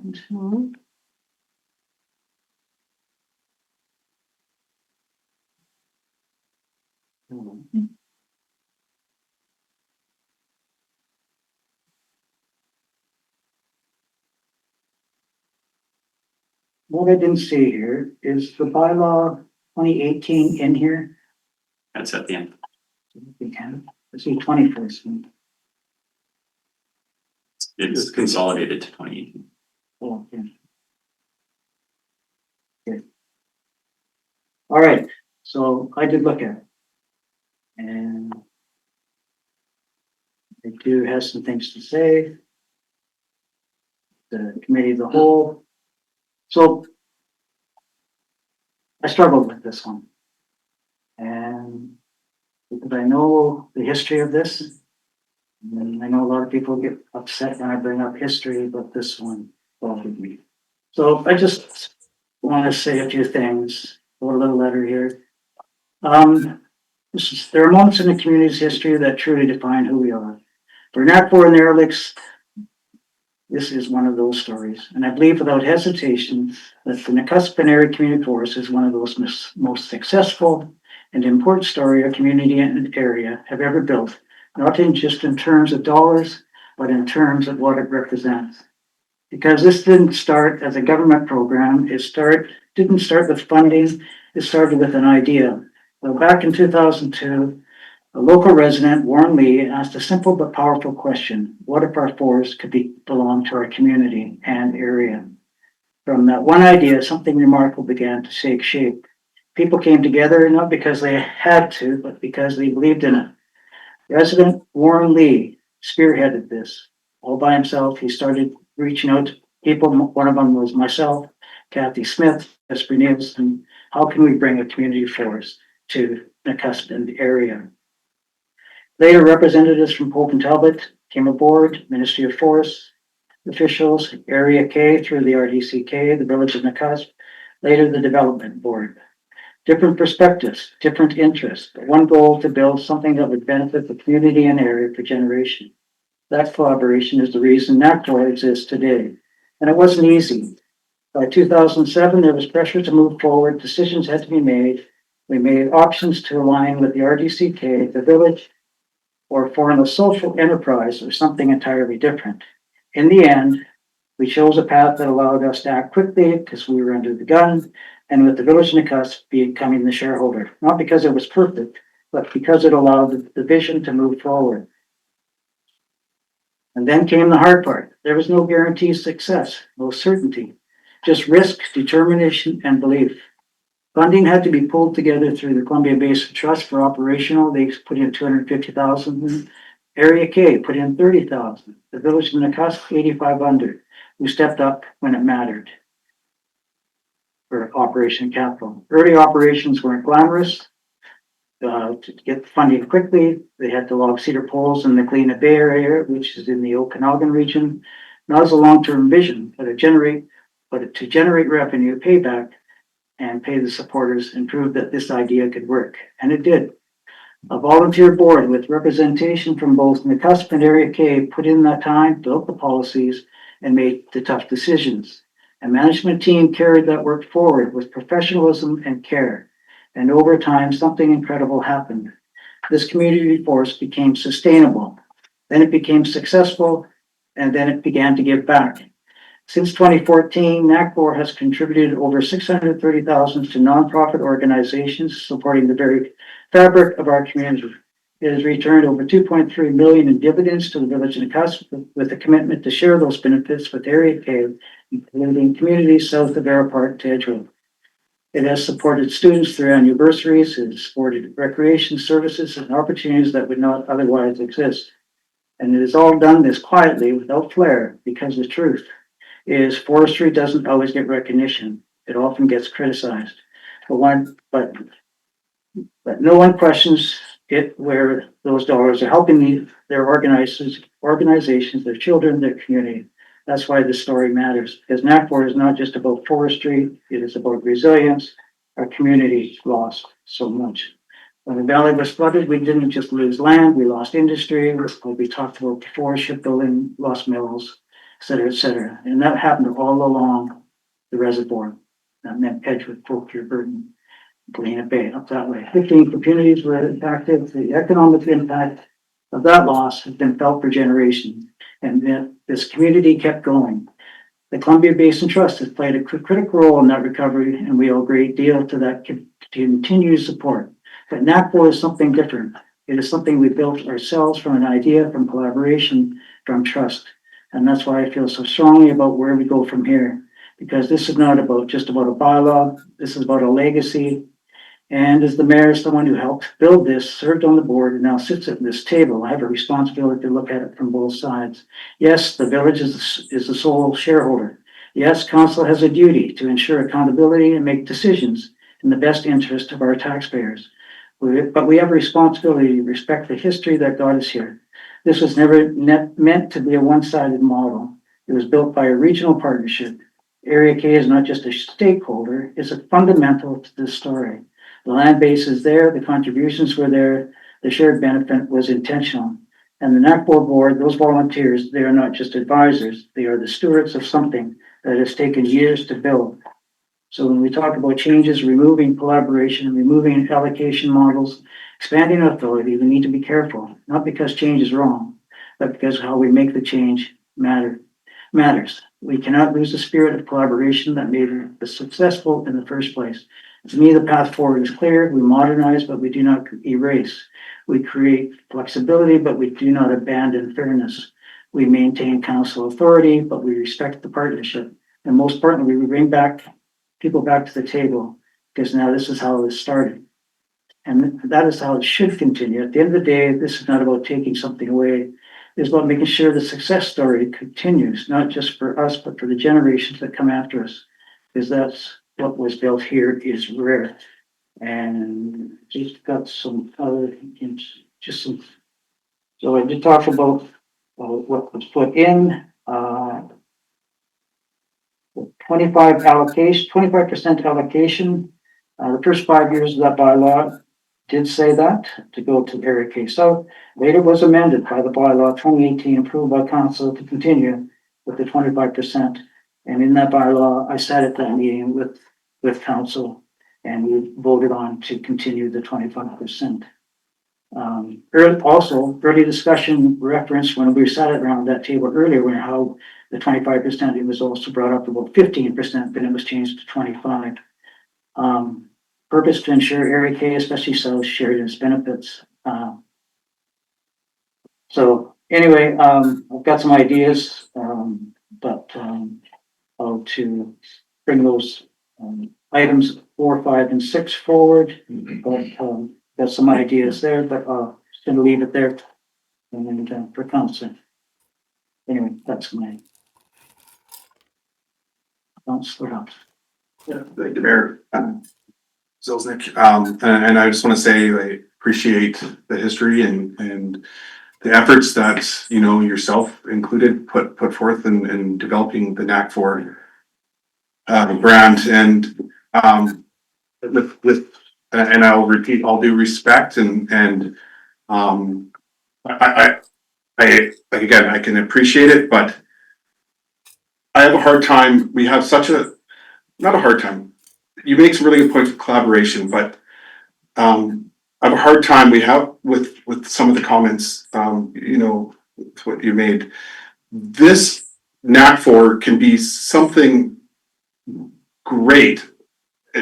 Like, and when I say great, something that's not that it doesn't help the community right now, but can truly help the community more than just donations. Help lower taxation, help improve our infrastructure, help with tourism, help with just so much more. And to be, I don't want to say closed-minded, but we need to really open our minds. Like, I realize there's some faces in here that, you know, and yourself included, that are on the NAC4 board. And those people volunteer their time, you know, like there's little things that we can do, you know, we can pay these people to help promote the business and grow that business and help something as simple as like changing bylaw. It shouldn't really force judgment on something as simple as this. This is helping improve and benefit the community as a whole. I just don't want people to get mixed up and thinking that, you know, what's we're trying to bring forth is a bad or a negative. It really is true, like, and I'll bring it up. It's collaboration. Yes, there's area K. We need to collaborate, but we need to start somewhere. And this is, I think, is some options, great starting point. And I'm very appreciative this has been brought forth because I've always said that we have two, you know, revenue generating businesses here. We should use those to our benefit and help with the community and lower, and I'll say taxation as the key. Because if we don't start strategizing things like this, we're all going to be in caca here. So I just really want to say I truly think this is a good starting point on change. Change is hard, but we need to change. We need to change our mindsets on how we progress here. So. Okay. I'm gonna completely say the opposite. And I'm gonna say that I feel like collaboration is key, and RDCK and Nakusp have many shared services, but we overlap in many other ways. And I think if you took out the invisible lines that divide us, we all really just share one big community. And I think collaboration is in the best interest of the taxpayers, because when we support each other, we support Nakusp. And that's all.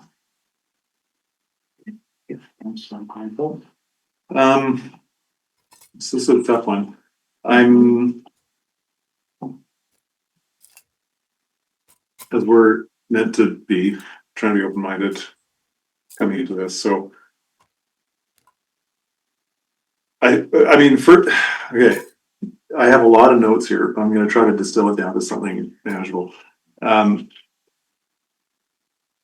Like we said earlier about, the water mains and infrastructure. I think we need to I think I would like this conversation to be framed on what's the best policy for the long-term future of the community that we serve.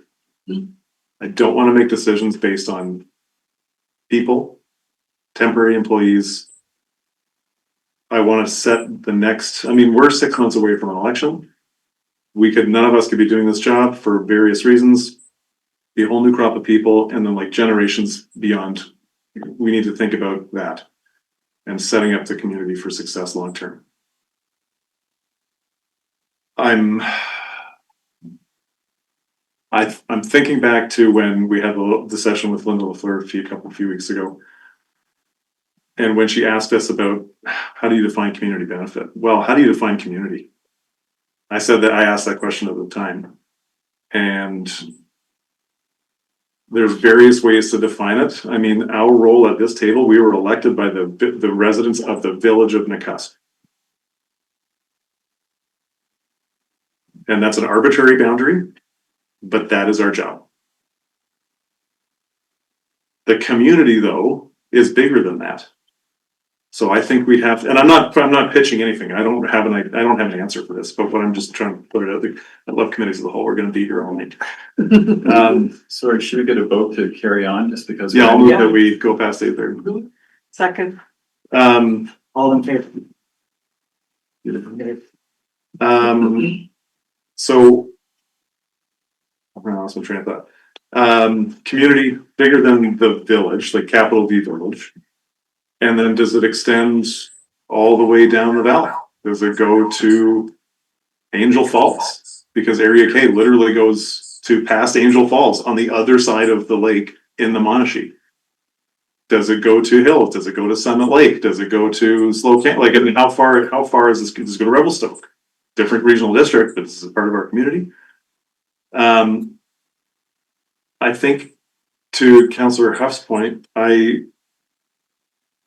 I also have trouble with not changing things because I'm really sick and tired of hearing, well, this is how we've always done things. And that is not a justification to carry on and to just never change. And I also think, I mean, realistically, what is there, $700,000 in the NAC for Legacy Fund right now, give or take? Okay, so I've been keeping track. What are we doing with it? It's been sitting there. Accruing, I'm assuming accruing interest. We got a dividend this year, which is the first time in a few years, but it's just sitting there. We're not leveraging it for anything. We're not doing anything with it. We don't have an economic development service that we, for example, or another type of service that we hive off a certain amount of money to invest in the community. Whether it's the village or it's the larger area, Area K included. And just quickly on that, I think it's important to say, Area K is not the regional district. Just the distinction. The regional district is the entire region, the size of Belgium. We're talking about one of 11 electoral areas. That's part of it. So I think it could be, I don't want to zoom so far out that we don't actually make a decision, but I think this is part of a larger conversation about what do we do with that money? Are we saving it to build a slab in the arena? Are we investing it on a yearly basis in something? Are we leveraging it for other grant funds that we can flip 2, 6, 20 times and bring in $1 million to the community for whatever, to build a bridge, he was talking about. I also think there is a there's a real risk of if, okay, before I get into the juicy part, there are other suggestions that are, I mean, it's not just changing the 25% going to Area K. There are other things that I think need to be discussed, and they're good. I think they're mostly good. Just some clerical changes that need to be changed. So I'm largely supportive of what's in the report. But I think the elephant in the room here is that we have to have an honest conversation about what the risk is to the community I will refrain from using that word. the risk to the village is, and therefore the people that we represent, by completely pulling the funding away from other parts of Arrow Lake, of the valley. There are middle ways here. There are ways to set up decision-making mechanisms that could inform still putting some money, putting even the same amount of money towards Area K. But I think if we go with the full suggestion of removing that 25% allocation, just monetarily, Area K pays for nearly half of the sports complex. Sorry, a defined part of Area K pays for nearly half the sports complex. They pay into services through the regional district, such as the Centennial Building, so the Historical Society, the library, and the museum. I think we don't do dog control anymore with them, but we collaborate on fire services. They pay into the cemetery, I think, as well. And the risk that I see here is, I mean, as I mentioned earlier, it's a kind of a last minute thing, but in my little report, we at the regional district board table, we are literally discussing how they're going to pay us for the arena. And if we move to a grant need system, maybe not the current director, but the next director or the next director could say something like, you know what? They could be petty and they could say, screw you, we're not going to pay for the arena. And then all of a sudden, we're on the hook for $300,000 every year. I think there's a risk of that. And I think it's foolish not to put that out in the open and to discuss it. So I don't know. I'm taking up too much time, but those are just things I think we need to think about, no matter what we do. I'll be much quicker than Councilman McCraney. Sorry. Because there's been a lot of really good things said, and I totally agree. I concur. Like Area K and the village have a lot of financial give and take. So they give us money, we give them money, kind of thing, and there is a huge risk of breaking that relationship that we have, and I would like to grow the relationship and make that better. I don't know. I know I live in the village, but I feel that Area K is our broader community. Like, we are a big community, and I know when I didn't live in town, I lived in a small town, but I didn't live in the small town, but I felt like a resident of that town. I was part of the community and I used the services, and it's the same with Area K. So they support us, we support them. So I would be really leery of removing any funding from them for many reasons. However, I really like Councillor Huff's approach to NAC4 and the potential to grow the business and maybe have some paid staff. Like if we have money sitting there that we could use to maybe grow a business, that might be a good thing for us to do. Just to be clear, that's like surplus funding. They do have paid staff. Oh, they do. Okay. Yeah. It's a volunteer board. Oh, the board. Okay. That's just the volunteer. Okay. I do know I'd forgotten about the downtown rewrite when we did it. Came out of their RDCK CD community development funding that they gave us $90,000 to help. But that's different. That one was. Yeah, that has, No, I know. I said that was community development. the community development is what we get is PILT money. Yeah. Like that was our funding. That's our funding. That's money we get. Like, let's, So where that came from. yeah, that's our money.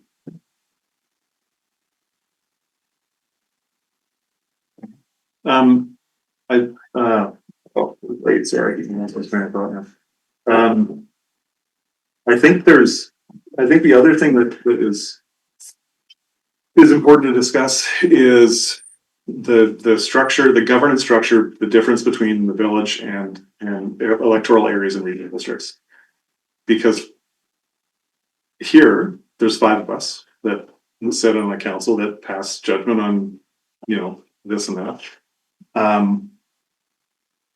In the regional district, an electoral area, you have one director that represents the whole region. So one person makes a decision, just an arbitrary decision on whatever they want to fund X, Y, or Z. So I'm not opposed to suggesting a change to the structure of how we adjudicate money that would go outside of the village. Because, and this comes up in regional district often, and I find it really irritating, quite frankly, when, don't tell anybody, this isn't public, right? Nobody's recording this. But I find it really irritating, this tension between electoral areas and municipalities, when people say like, well, you know, we go right to the edge of the municipality, but then nothing. Like, we all go back and forth. Like, if you live in a rural area, you're going into the grocery store that's in the town. And if you live in the town, you're going to use the trail that's in the regional district. You're not cutting trees down in the village. You're cutting trees down in the rural areas that then pay for all the, you know, so there's a symbiotic relationship. These lines are arbitrary marks on a map. So, but in terms of how we structure it, I think the fact that we have, you know, like, we have our own village staff. We have 5 of us on a council, so there's multiple layers of review and input. Whereas, and it's no dig against the directors, like electoral area directors, but they have one person and then they have a staff that's in Nelson. So, for example, you know, the area K director has, like, say they lived in Angel Falls or Edgewood. That's like a 3.5 hour drive to get to see your CAO and your support staff. So I would put it out there that it's possible that we can change the structure so that, sure, we still allocate some money to the to areas outside of the village, but I think that it might not be unreasonable to have some kind of shared service model where we have a conversation about, you know, is there a benefit to everybody for all the things that we invest in. 100%. And that's something to just kind of accord to how the bylaw is written right now, is that it isn't written as that 25% is area K, right? That's 25% specifically for Arrow Park south to Edgewood. So if, for example, they wanted to do work at Mount Gabriel and get money from the legacy fund, that's coming from the village legacy fund, 75%, not from the 25% that's just for that special area, right? So it is, you know, maybe you don't want to change it to get rid of 25%, but maybe you want to expand it so that's 25% anywhere outside of the village. The other option we were considering is, you know, and I think Councillor McLaren-Co was alluding to this, is, you know, rather than having one person make the determination, have council make the determination, so that you are, you know, the masters of the money coming from your corporation. Just if I'd build a little bit more than that, I would have a share. I mean, I think the people outside of the village, because outside of the village also means like part of Alexandra Road, which like is in the village, but not, or Sleepy Hollow, or like these places that are technically like right on the other side of the town. I think we could set up a structure that's a fairly set up structure, not like 5 and 1, like the whole council and the one electoral director. But I think you can set it up in such a way that you could have, you know, a robust discussion about what is beneficial, because that's part of the bylaw, quite frankly, and it's late on a Monday, is not well written, if I can be honest. I think it needs to be cleaned up. I think you can change things like something about identify, or something about projects that will like potential to offer benefit to the community. Well, come on, that's pretty loosey-goosey. Like things that will benefit the community. And I think you could change it, like, and thanks, Mark, for the clarification, that you could say just outside of the village boundaries within Area K. Because you're like Mount Gabriel, why does the ski hill get special? Like there are other things that. But again, the ski hill wouldn't come from that 25%. That would come from Nakusp 75%. Okay, but then it's a more. I mean, my general thought about all this is a pretty big conversation. So if anything, I mean, I know it's committee of the whole, so we're not making decisions. But if this were a council meeting, I'd refer this to a later date so we could have more time to develop a more comprehensive structure here, because we're not following the bylaw as it's written already. So it for sure needs to be updated. Sorry, I feel like I'm talking too much. And that's the point of the committee of the whole is we want to hear from you because we're going to, if you want us to, we're gonna draft some, like, let's be clear. Council asked us to look at this bylaw and bring it back. You recall that, correct? Okay. Totally. Yeah. So we didn't just come up with this, because we're looking for work. So what we'll do is we'll take this and, we'll bring back based off of your feedback today. And then you will, of course, we'll debate it in an open meeting. And hopefully by then you'll be able to solicit some, feedback from the public, how they feel about it and, carry on that way. But we're just looking for information from you on how you would like us to proceed with with a change to the bylaw, but what you'd like to see in that. Mr. Mayor, I was just wondering if you recall why the 25% was limited to that area and not the whole of Area K? At that time, I can't remember the whole details of it, but I remember them talking, what was supposed to be 15%. We talked about 15, then they moved it to 25. And mainly, Aero Park and below, there's not much happening between Aero Park and here. In Burton, Beauclair, Edgewood, you've got 3 fire halls, you've got communities, you've got a lot more happening down there. So that would be one of the big ones. But I do remember the mayor at that time saying it's the collaboration with the whole area was the secret path in collaboration. But I did, you're talking about, I had more ideas, suggestions, collaboration, reinstate collaboration, but modernize it. Instead of removing section 5, replace, this is just ideas. Council will meet with the NACWA board at least once every 1 or 2 years to share information, discuss priorities, and maintain alignment while respecting government rules. Keep communication without blurring authority. The 25%, don't just remove it. There's possible guidelines. These are just comments I made up. Discussion with council, NACWA board, including Area K, we're allocating legacy fund with or without a fixed percentage requirement. So, when we do have when we do get the dividend, we could all get together and say, what is needed the most in different areas. It's just, instead of having strict numbers, maybe there's a different way of looking at them. I have to agree with Councilor McLaren. I actually had the same idea of like a shared services type thing. I don't know why, and it maybe weighted a little bit differently, so not like we said 1 against 5, but perhaps that would be a good way to move forward.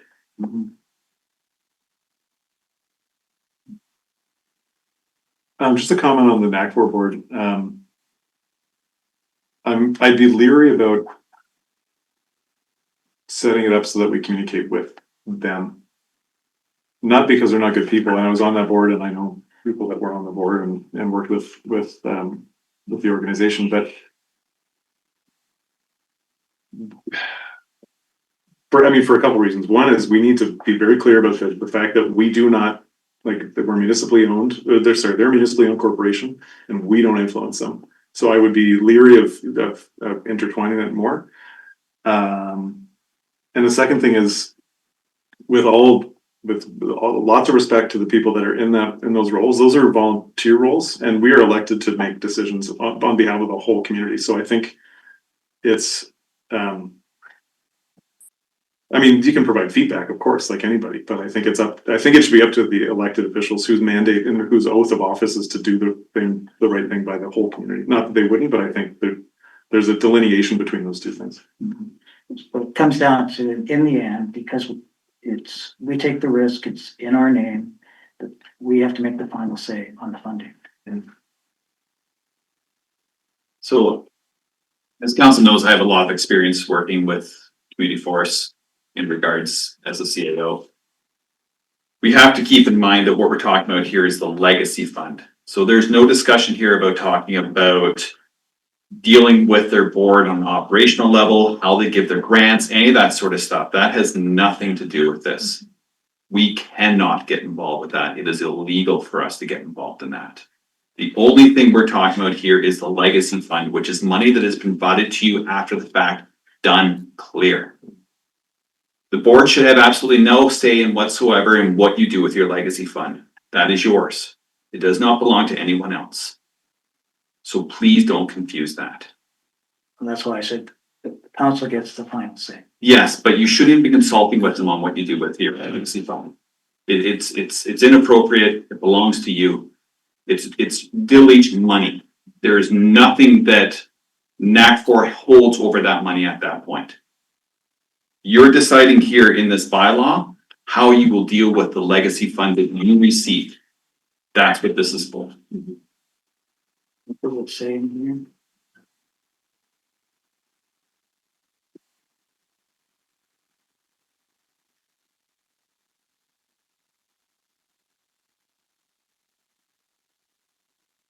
Four, 5, and 6.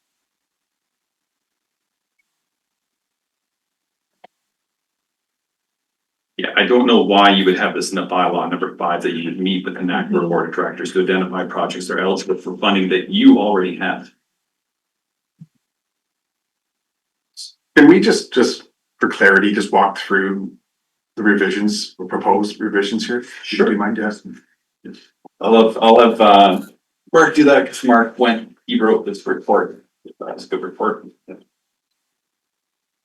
So the first one is number 4. I think that one's pretty obvious and straightforward. It's just saying that instead of us not being able to use for any operations or any capital expenditures that could be considered regular, it's just the ones that we can't use it for operations or water, sewer, and road capital expenditures.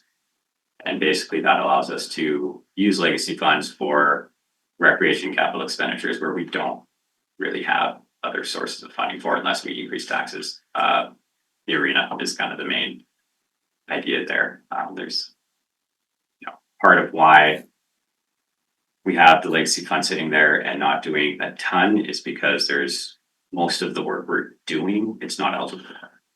And so when we can use it for stuff and we don't have other sources of funding, we do absolutely, like wayfinding signage. What's the other one recently? The Adventure Park playground, the new playground. But there's other stuff that we could certainly be using that money for, and we don't have other money for it. Yep. Yeah, and I don't have a problem with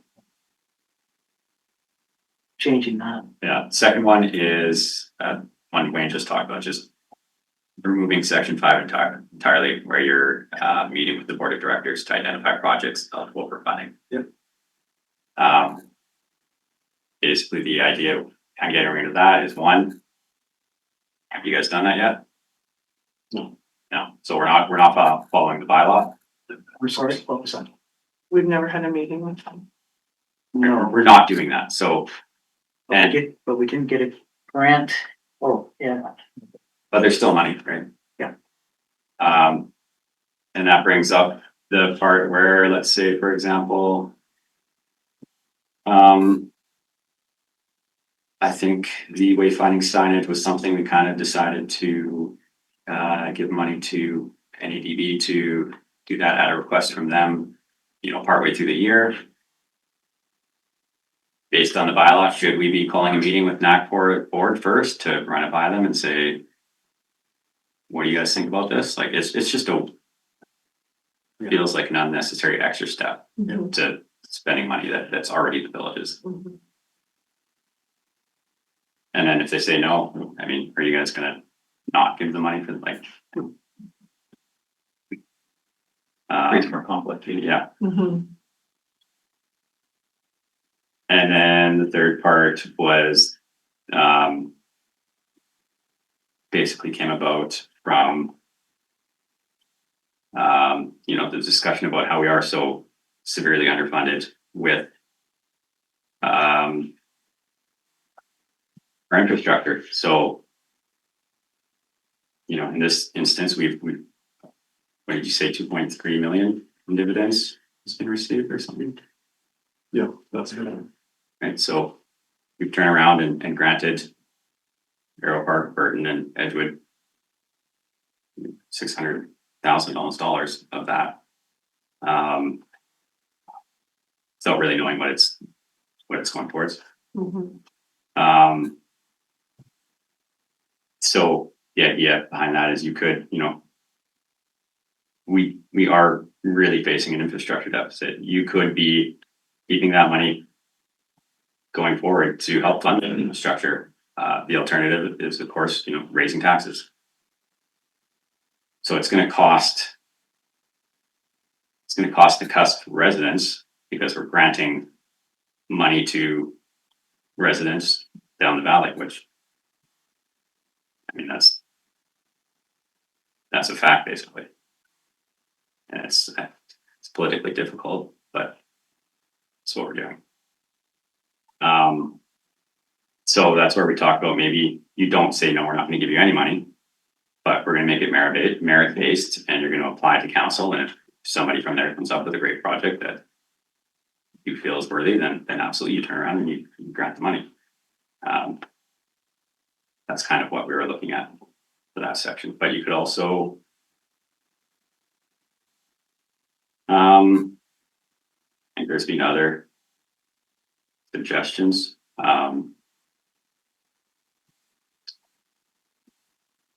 Lower that percentage, or make that percentage to include all of Area K and the ski hill. So that if we did want to give money to that, then it's not costing extra money. And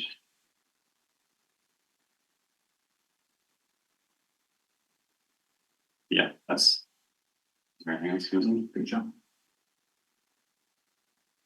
Another question, which may come back to me while I'm asking this question. So that, I mean, we just saw the agenda a few days ago, right? So there's been a few days for it's the public, people, it's circulated, had some feedback, some passionate feedback from some people that don't live in the village. But there's a lot of, and even Mr. Mayor, in your opening comments there's a lot of kind of anecdotal information or anecdotal comments, I'll say, that are informing a lot of what I've heard, and I'm sure all of us have heard. But I would really love to see some things in writing. Like if we're going to base stuff on the history, I'd love to see that documented history. Do you know what I mean? Like if we're saying like, well, no, this is what happened. Well, then I'd like prove it. And like, we have to do our due diligence and not just base our decisions on like, well, I heard a thing or I was in a thing and I maybe misremember it. Like I think it's important that the whatever decision is made is informed with as much concrete information as possible, and not just kind of how different people remember how meetings went 20 years ago. To be clear, Mark wrote the report based off of actual documents. Okay. It was off the original council reports for the forming of the, but again, I don't know what was said. I have no idea what was said in those meetings. For sure. It's just the actual council report or the staff reports and the meeting minutes is called. But I'm asking, like, could we see more? Because I think this is obviously with the discussion and the amount of feedback, and just in a few days over the weekend I've received, I think there's enough. This is as impactful a decision as we're likely to make for a little while. So, I mean, we could do some reading. Yeah. Sorry, I didn't mean to be trite.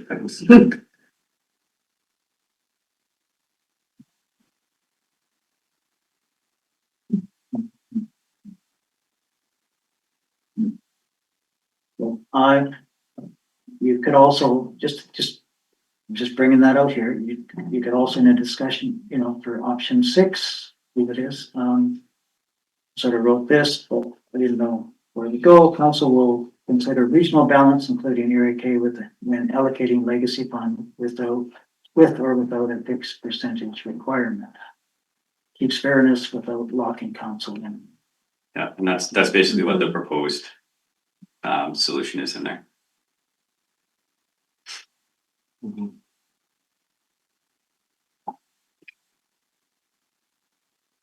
So council could still approve any project in the area but it would just be basically they'd be applying for a grant to council. But we'd probably put a minimum on that. So we would probably be adjudicating $500 grants for. No. No. May I suggest just, I'm not necessarily saying that we have to involve the elected official from Area K, but I think it would be nice to incorporate some kind of like official feedback mechanism, right? Where they could say like, I've run, whoever the director is, like I've looked at this and this is my comment on this, and that forms part of the deliberation. Yeah, maybe what we do is we have, because it is the director of that area, maybe they would apply to her or him, them. And then we have a once or twice a year where we meet with the director and they bring forward all the grants, and maybe they're kind of doing the first level of screening and then bringing the ones forward that they think are a good benefit for their area, and then have the discussion with the council to approve. You know, maybe we do that twice a year or once a year. How they do. Yeah, for sure. And that's sort of what I put there, was responsible to meet with the NACFO authorities once every 1 or 2 years to share information and discuss priorities and maintain alignment while respecting government's rules. So, just some ideas.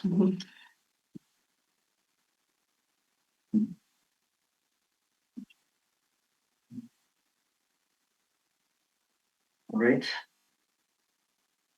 What did we accomplish? That's well done. Overall, it was a good discussion. Oh, I just want to say sorry to Councilor Kraft because I misunderstood his intention with that was. Just so it's there, I want collaboration, not. I misunderstood. Thank you. So I think you've taken all our notes. Yeah, we're recording the whole meeting, so, yeah. Don't share it with anybody. It's okay, JD has it recorded. All right. Any other questions? All in favor? Here. Information items.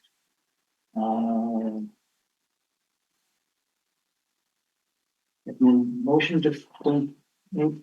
Well, I haven't been here, do we? No, it's missing, So we have 3 items to bring forward. A motion to bring these 3 information items forward. Council Brown, seconded, Council Edwards.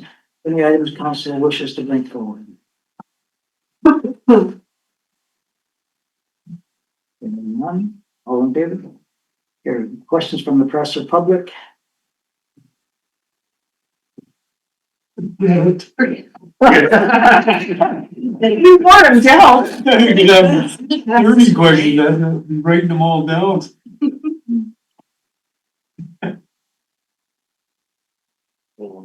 Doesn't sound like anything online either.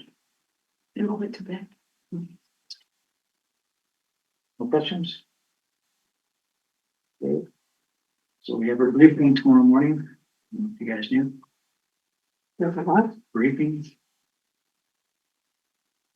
No? It's too shallow. It was too late. At 7? Yeah. Hearing none, we wish to adjourn at 9:03. Can I get a motion? to- 9:03. Oh, yeah, shit, that was. Were you- Fast.